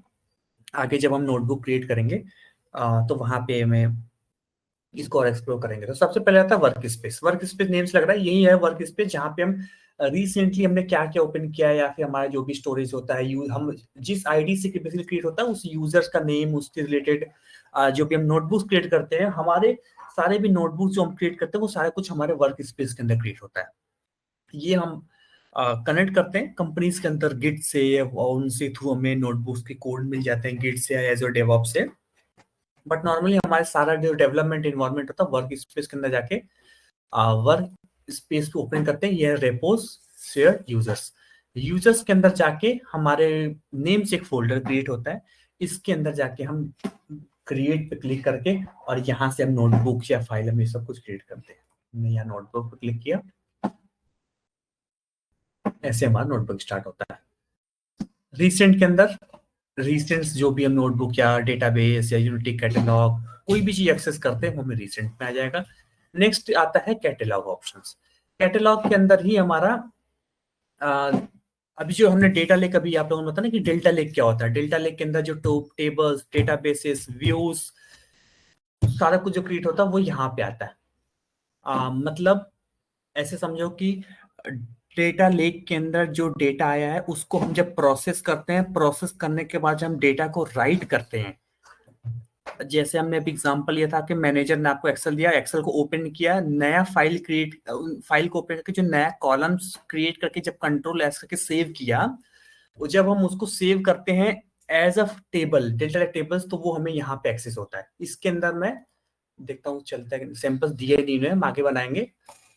उसके अंदर प्रॉपर हम सिक्वल को लिख सकते हैं। ये डेटा वेयर हाउसिंग की तरह यहाँ पे आर्किटेक्चर होता है, जहाँ पे हमारे पास डेटा बेसिस होते हैं। डेटा बेसिस के अंदर हमारे पास टेबल्स होते हैं, व्यूज होते हैं, जहाँ पे जाके हम सिक्वल क्वेरी लिख सकते हैं। Select star from table name, select star from view name, यहीं पे एग्जीक्यूट होकर हमें यहीं पे नीचे उसका रिजल्ट आ जाता है। That is called the catalogue. इसको हम बोलते हैं यूनिटी कैटलॉग। यूनिटी कैटलॉग एक कंपोनेंट होता है डेटाबेस का, जहां से टोटल डेटा गवर्नेंस की चीजें मैनेज होती हैं। डेटा गवर्नेंस मतलब डेटा का लीनिएज, सिक्योरिटीज, एक्सेस, रोल्स, सारा कुछ मैनेज होता है कैटलॉग के थ्रू। फिर आता है वर्क फ्लो। वर्क फ्लो के अंदर हम जॉब्स क्रिएट करते हैं। एक एग्जांपल, जैसे कि हमें एक स्केड्यूल टाइम पे डेटा लोड करना है फ्रॉम अ सर्वर। जैसे क्या होता है कि हमारी सेल्स की टीम वर्क करती है, उन्होंने क्या बोला कि हम आज पूरे दिन जो भी काम करेंगे, शाम को हम एक लोकेशन पे अपनी से एक्सेल की फाइल रख देंगे और आप उस फाइल को यूज कर लेना अपने पाइपलाइन एग्जीक्यूट करने के लिए। तो मैं क्या करूंगा, ठीक है तुम पूरे दिन जो भी काम करो एक जगह पर रख देना, मैं रात में 2 बजे या 3 बजे अपनी एक पाइपलाइन ट्रिगर करूंगा, सारी फाइल्स को रीड करके और अपने पास एक टेबल क्रिएट कर दूंगा, या टेबल के अंदर डेटा डंप कर दूंगा, या फिर स्टोरेज के अंदर डंप कर दूंगा डेटा लेक में। अब इसके लिए क्या करना है, रात में 2 बजे हम लोग मैन्युअली तो उठ के जॉब एग्जीक्यूट करेंगे नहीं, तो क्या करते हैं, हम एक वर्क फ्लो क्रिएट कर लेते हैं। वर्क फ्लो का मतलब है हम एक जॉब क्रिएट कर लेते हैं, जिस जॉब के अंदर हम उसका जॉब का नेम दे देते हैं, और ये नोटबुक या फिर यहीं पे हम बेसिकली जो भी हमें कुछ लूप चलाने हो, कमांड चलाने वो करा देते हैं। नॉर्मली हम नोटबुक एग्जीक्यूट करते हैं कि हम नोटबुक के अंदर सारा लॉजिक लिख देंगे। नोटबुक के अंदर हम कनेक्टिविटी बिल्ड कर देते हैं कि फोल्डर का लोकेशन, फाइल को रीड करो, उठाओ और उसको डंप कर दो। वो फोल्डर नोटबुक सेव करके यहाँ पे मैं उस नोटबुक का लोकेशन डाल के यहाँ पे जॉब्स का नेम दे दूंगा, जैसे कि जॉब का नेम आ गया sales file load in data lake, और एक उसके बेस पे मैं टाइम दे दूंगा नोटिफिकेशन कि कौन से टाइम पे एग्जीक्यूट करना है हमें ट्रिगर को। यहाँ पे मैं एक ट्रिगर ऐड कर दूंगा, तो वो ऑटोमेटिकली रात के 2 बजे मेरी ये वर्क फ्लो ट्रिगर होगी या फिर ये जॉब ट्रिगर होगी। वो ट्रिगर होके नोटबुक पे जाएगी, उस नोटबुक से पूरा लॉजिक एग्जीक्यूट करेगी, फाइल को रीड करने से लेके डंप करने तक लेके, और यहाँ पे जाके जॉब के अंदर हमें वो सक्सेसफुली दिखा देगी। यहाँ पे दिखा देगी कि रात को 2 बजे जो फाइल चली थी वो सक्सेसफुली एग्जीक्यूट हो गई, उसका यहाँ पे डायग्राम बना होता है। हम आते हैं नेक्स्ट, इसके अंदर ये तो एमएल का ऑपरेशन है, यहाँ पे हमें फोकस वैसे नहीं करना है। यहाँ पे मशीन लर्निंग के मॉडल्स होते हैं, सर्विंग होते हैं, but as a data engineers हमारा जो फोकस होता है वो होता है स्टार्टिंग में ही इतने तक में। और सबसे इम्पोर्टेंट जो कंपोनेंट आता है that is called compute. Compute नाम से लग रहा है यही है कंप्यूट, मतलब यही है सीपीयू। कि पूरा प्रोसेसिंग चलेगा उसके लिए हमें क्या रिसोर्स यूज करना है, that comes under the compute. यहाँ पे हम कंप्यूट का इंजन क्रिएट करते हैं, इस यहाँ पे डिफाइन करते हैं कि हमें कितने मशीन्स रखने हैं, कितने सर्वर्स रखने हैं, और रैम क्या रखना है, कितनी मेमोरीज डिफाइन करनी है, वो सारा कुछ हम कंप्यूट पे डिफाइन करते हैं। कंप्यूट को थोड़ा एक्सप्लोर करते हैं कि what is compute and types of compute.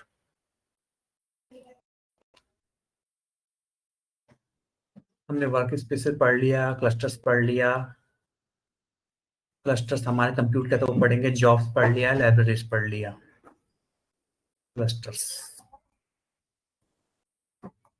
ये आता है।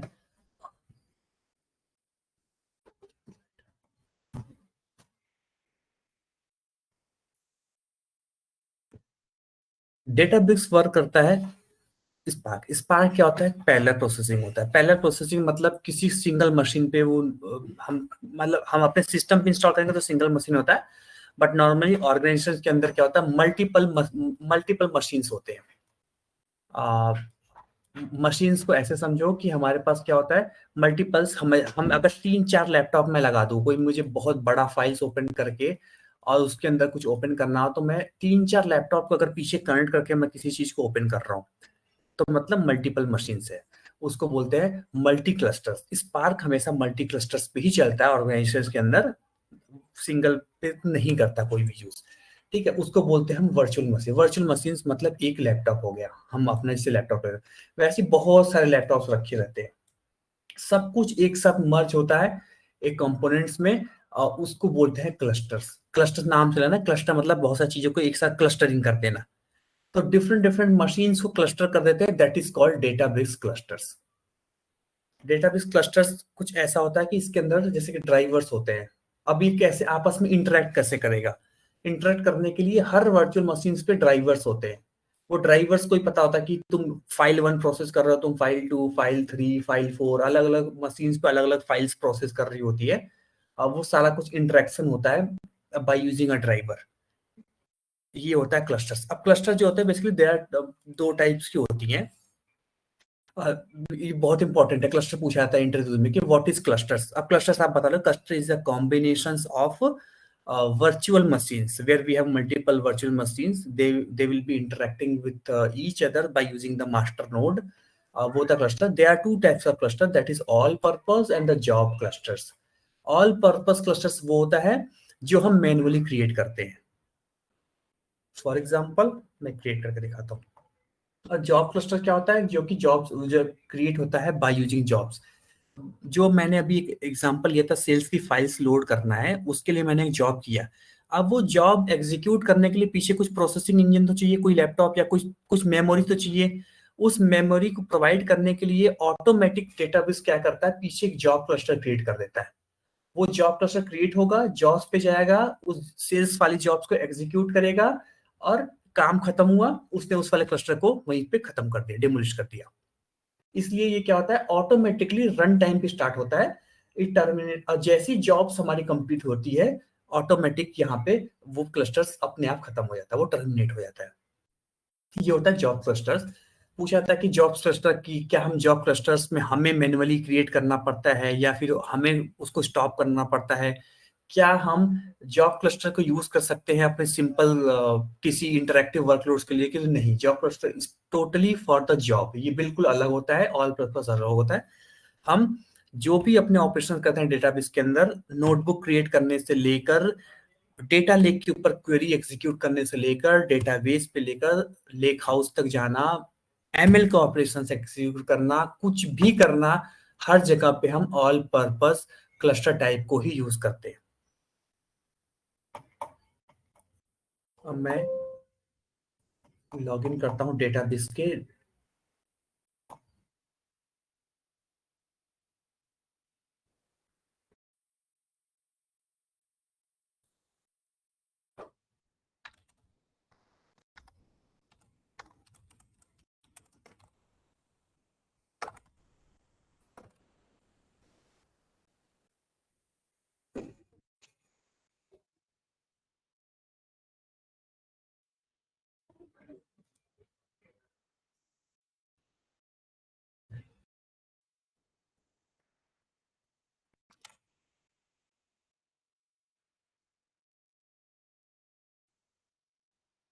कम्युनिटी एडिशन के अंदर सारे चीजें नहीं मिलती है, इसमें लिमिटेड एडिशन मिलता है क्योंकि नाम से लगा, क्योंकि ये फ्री की चीज है एक्चुअली।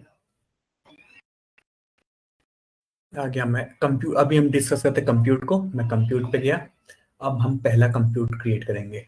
याद रखना कि ये सारा कुछ हमें ऑलरेडी मिलता है, डेवऑप्स की टीम क्रिएट करके देती है, बट फिर भी हमें इंफॉर्मेशन होना चाहिए कैसे हम क्रिएट करते हैं। हमने क्लस्टर का नाम दे दिया, जैसे हमें डेव क्लस्टर हमें डेवलपमेंट के लिए चाहिए तो हम डेव का नाम देते हैं, डेव क्लस्टर लोड डेव है। फिर हमें डेटाबेस का रन टाइम वर्जन चूज करना पड़ता है। रन टाइम में, रन टाइम्स का मतलब क्या था, पीछे आपको बताया था कि स्पार्क मत के पीछे जो चलता है लैंग्वेज होता है स्केला लैंग्वेज। तो हर स्केला स्पार्क के वर्जन्स के बेस पे हमारे पास अवेलेबल होता है, जैसे जैसे वर्जन्स आते रहते हैं वैसे वैसे नए नए यहाँ पे वर्जन्स मिलते जाते हैं। हम कोई भी एलटीएस चूज कर लेते हैं, तो मैं भी लेटेस्ट चूज कर लेता हूँ, मैं ओल्ड नहीं जाऊंगा। 15 अभी स्पार्क का 3.0 वर्जन चल रहा है मार्केट में, मैं चूज किया। ये सारे तो कॉन्फ़िगरेशन है, मैटर नहीं करता, मैंने इसको कंप्यूट, ये 4-5 मिनट लेगा, ये क्रिएट हो जाएगा। ठीक है, इसको क्रिएट होने देते हैं, फिर से हम चलते हैं अपने स्लाइड पे।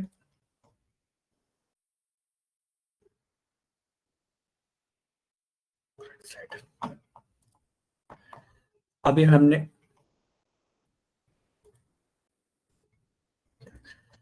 मैन्युअली क्रिएट किया, ये होता है परसिस्टेंट। अगर हमने कोई भी क्लस्टर्स क्रिएट कर दिया, अब वो क्लस्टर्स हमेशा अवेलेबल रहता है। एक रन टाइम, थोड़े टाइम के बाद क्या होगा कि वो क्लोज हो जाता है, अगर हम चाहे तो उसको स्टॉप कर सकते हैं, पॉज कर सकते हैं। बट कंपनीज के अंदर क्लस्टर्स, ऑल पर्पस क्लस्टर जो वो हमेशा रन करता रहता है, क्योंकि कोई ना कोई डेवलपर्स कहीं ना कुछ ऑपरेशन यूज कर रहा होता है, इसलिए परसिस्ट होता है। ये अगर आपने क्रिएट कर दिया तो वो रहेगा, ऐसा नहीं कि अपने आप डिलीट हो जाएगा। It's suitable for interactive workloads. Interactive workloads means notebook है, notebook is a interactive things, हम जहाँ पे हम अपने कोड को लिखेंगे। वैसे नोटबुक का आइडिया ना, व्हाट इज नोटबुक, जो पाइथन का आप लोगों ने पाइथन पढ़ा होगा तो वहां पे नोटबुक क्रिएट किया होगा, वो जुपिटर नोटबुक क्रिएट करते थे हम, जहाँ पे वो प्रिंट पांडास की लाइब्रेरीज यूज करना और कोई भी बेसिकली ऑपरेशन करना तो नोटबुक के अंदर करते थे, है ना, उसका तो आइडिया होगा ही। तो यहाँ पे भी उस जो भी इंटरेक्टिव वर्कलोड होता है, जो भी हम काम करते हैं वो हमेशा हम नोटबुक के अंदर करते हैं। बट डेटाबेस का जो नोटबुक्स होता है वो मोर एडवांस वर्जन होता है। जुपिटर नोटबुक के अंदर तो आप लोगों ने सिर्फ पाइथन पाइथन के ही कोड किए होंगे, उनके लाइब्रेरीज यूज करेंगे। बट डेटाबेस का जो नोटबुक होता है, इसके अंदर फाइल्स ऑपरेशन से लेके कोई भी languages execute, even SQL execute कर दो, सीएमडी जो कमांड प्रॉम्प्ट केसेस होते हैं वो एग्जीक्यूट हो जाते हैं, आर लैंग्वेज, जावा, आप स्केला कुछ भी एग्जीक्यूट हो सकता है, इसलिए इनको बोलते हैं हम इंटरएक्टिव वर्कलोड्स। ये होता है शेयर्ड अमंग मेनी यूजर्स। एक नोटबुक जो होता है वो हर जगह शेयर हो जाता है। जैसे मैंने अपना नोटबुक से अपना क्रिएट किया अपने पाइपलाइन के लिए, अब उस पाइपलाइन के बेस पे और भी 2 लोग काम कर रहे हैं, तो अपने नोटबुक को मैं मल्टीपल यूजर्स से शेयर कर दूंगा, तो वो लोग मेरा नोटबुक को रेफरेंस लेके आगे कुछ भी कर सकते हैं या फिर इसको यूज कर सकते हैं। ये होता है एक्सपेंसिव। एक्सपेंसिव क्यों होता है? क्योंकि इसके अंदर कॉन्फ़िगरेशंस, ये एक्टिव जो पीछे एग्जीक्यूट होती है इसके अंदर हाई कॉन्फ़िगरेशंस भी चलते हैं। हो सकता है कि मैं 16 जीबी या वो लूँ, कुछ भी हाई कॉन्फ़िगरेशन ले लूँ, तो इसलिए एक्सपेंसिव है क्योंकि ऑल द टाइम ये एक्टिव रहते हैं बैकएंड में। बट ये चीपर होता है। चीपर क्यों होता है? क्योंकि जॉब का जितना वर्कलोड होता है उस वर्कलोड के बेस पे ये क्रिएट होता है। जैसे जॉब्स कंप्लीट हुआ वर्कलोड, उसके बाद वो टर्मिनेट हो जाता है, तो बहुत ही कम टाइम के लिए क्रिएट होता है ये वर्कलोड। जॉब के क्लस्टर्स होते हैं, इसलिए they are cheaper to run. ये होता है isolated just for the job. ये शेयर्ड नहीं होता। जैसे हमने यहाँ पे मल्टीपल यूजर्स पे शेयर कर लिया, वैसे ही जॉब से क्लस्टर शेयर नहीं होते। ये हर जॉब्स के लिए अपने अपने क्लस्टर्स होते हैं। It is suitable for automated workload. जब हम जॉब्स को, वही है कि जॉब्स को हम जब हम शेड्यूल करते हैं तो काइंड ऑफ हम ऑटोमेट कर रहे हैं, तो जब ऑटोमेटेड वर्कलोड होता है वहां पे हम जॉब क्लस्टर आते हैं। बस इतना सफिशिएंट है। इस वाले में किसी को भी कोई कंफ्यूजन? इसमें हम नंबर ऑफ VMs कहाँ स्पेसिफाई करते हैं कि number of VMs, CPU, RAM कितना है, वो सब कहाँ स्पेसिफाई करते हैं क्लस्टर बनाते हुए? वो जब हम क्लस्टर क्रिएट करते हैं, तो अभी जैसे मैंने कम्युनिटी एडिशन यूज किया था, तो बाय डिफॉल्ट इन्होंने मुझे कुछ दिया।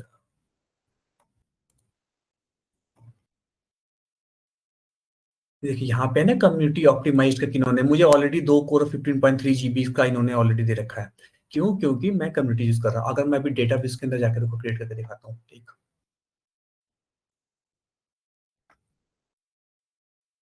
डेटाबेस के अंदर मैं कंप्यूट पे जाऊंगा, यहाँ पे बहुत सारे ऑप्शंस आते हैं। वर्जन आ गया, RAM, minimum worker node, maximum worker node कितना जाएगा, जनरल पर्पस क्रिएट करना है, मेमोरी ऑप्टिमाइज्ड, और इसके अंदर आता है एक हमारा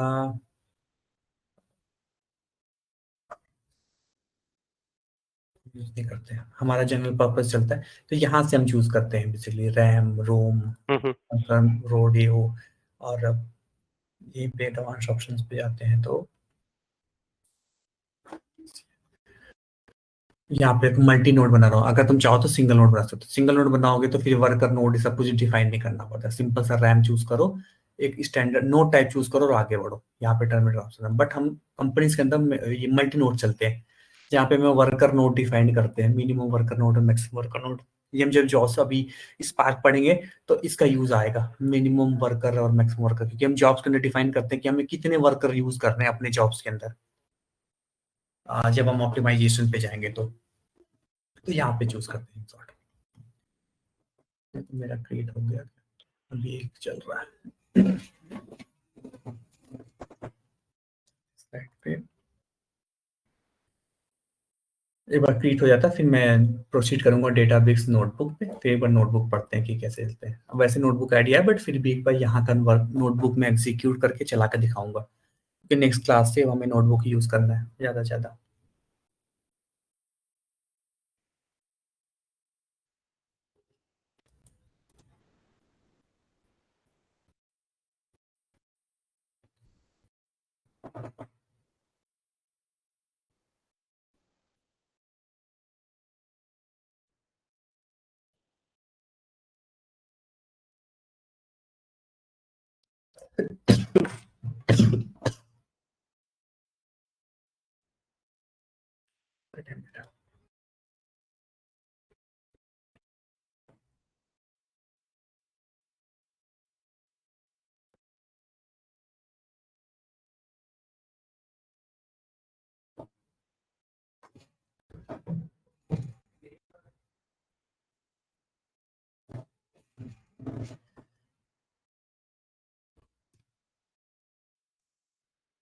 क्रिएट होने देते। अब मैं ये बताता हूँ नेक्स्ट क्लास पे हमारा क्या पढ़ना है। हमें नेक्स्ट क्लास पे मैं सारे फाइल्स रेडी रखूंगा। एपीआईज अभी रेडी नहीं रखूंगा, but CSV, Excel, JSON, XML और डेटाबेस भी नहीं, क्योंकि ये JDBC से कनेक्ट होता है। ये सारे फाइल्स में रेडी रखूंगा और इस फाइल्स को मैं डायरेक्ट रीड करूंगा नोटबुक में ना। अभी मैं ADF यूज नहीं कर रहा, मैं डायरेक्ट इसको रीड करना। एक्सटर्नल इन्वायरमेंट से ADLS में बना के और एक डेटा लेक क्रिएट करके डेटा को डंप करेंगे। डंप करने के बाद हम नोटबुक में सारे फाइल्स को रीड करना, और उसके बाद रीडिंग API, फिर हम ट्रांसफॉर्मेशंस को फिर प्रैक्टिस करेंगे। ये देखो क्रिएट हो गया, क्लस्टर इज ऑलरेडी रनिंग। अब मैं जाऊंगा वर्क स्पेस पे। अभी मैं बताया कि वर्क स्पेस के अंदर ये नोटबुक क्रिएट करते हैं। मैं अपने वर्क स्पेस पे चला गया, यूजर्स पे, यहाँ से मैंने क्रिएट किया नया नोटबुक।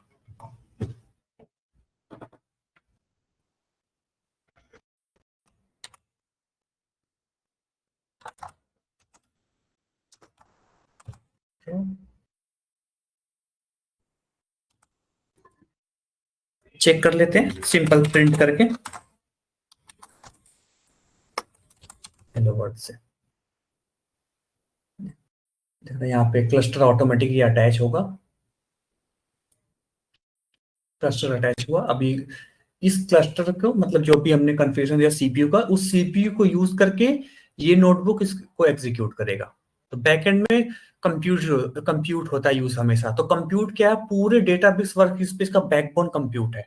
और ये कंप्यूट किस पे चलता है, स्केलअप पे। स्केलअप चलता है मतलब स्पार्क पे चलता है। इसलिए पूरा डेटाबेस का जो बैकबोन है वो है स्पार्क। स्पार्क क्योंकि कंप्यूट पूरा पूरा कंप्यूट पावर स्पार्क का चलता है। ये हो गया, हमारा नोटबुक चल रहा है। अब यहाँ से हम नॉर्मल अपना डेटा फ्रेम क्रिएट कर सकते हैं, रीड कर सकते हैं, राइट कर सकते हैं, ज्वाइंस लगाना, एग्रीगेट करना, कॉलम्स क्रिएट करना, सारा कुछ हम यहाँ से कर सकते हैं। इसी नोटबुक को फिर हम स्केड्यूल करते हैं इन ADF। फिर यही पूरा हमारा एक स्केड्यूल टाइम पे एग्जीक्यूट होगा। एक बार आप लोग गो थ्रू कर लेना इस वाले क्लास को, क्योंकि आज बहुत लोगों को कंफ्यूजन था नेक्स्ट क्लास से पहले। और एज्योर का साइन अप कर लेना। कोई भी चैलेंज आएगा साइन अप करने में एज्योर में या डेटाब्रिक्स पे ग्रुप पे मैसेज कर देना या मुझे रीच आउट कर लेना। मैं सेटअप कराने में हेल्प कर दूंगा। और नेक्स्ट क्लास से पहले पहले मैं फाइल्स भेज दूंगा, किस फाइल्स को यूज करके हमें अपने प्रैक्टिकल स्टार्ट करना है।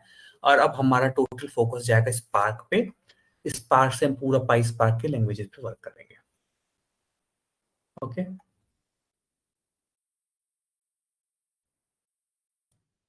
अगर सबको किसी कोई कंफ्यूजन नहीं है तो फिर एंड करें।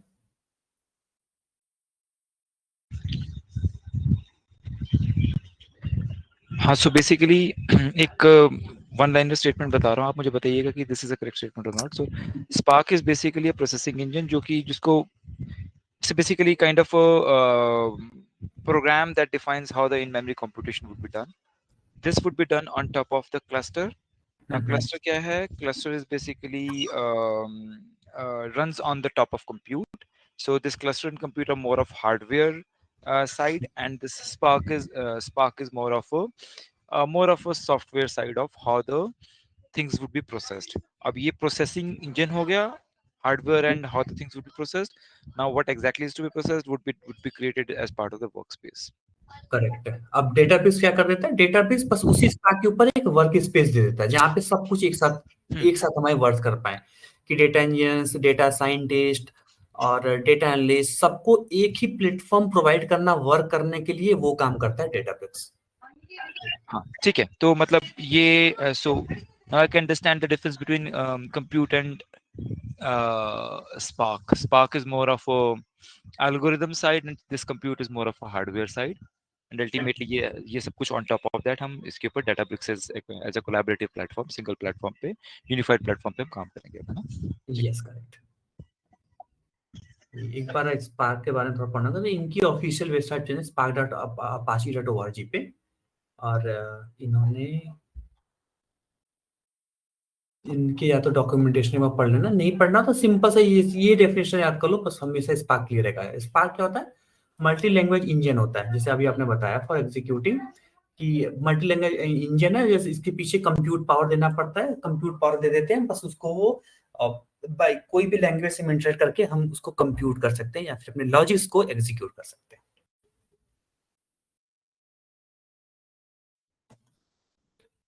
स्टॉप शेयर स्क्रीन, ठीक है। Thank you everyone, bye bye. Thank you.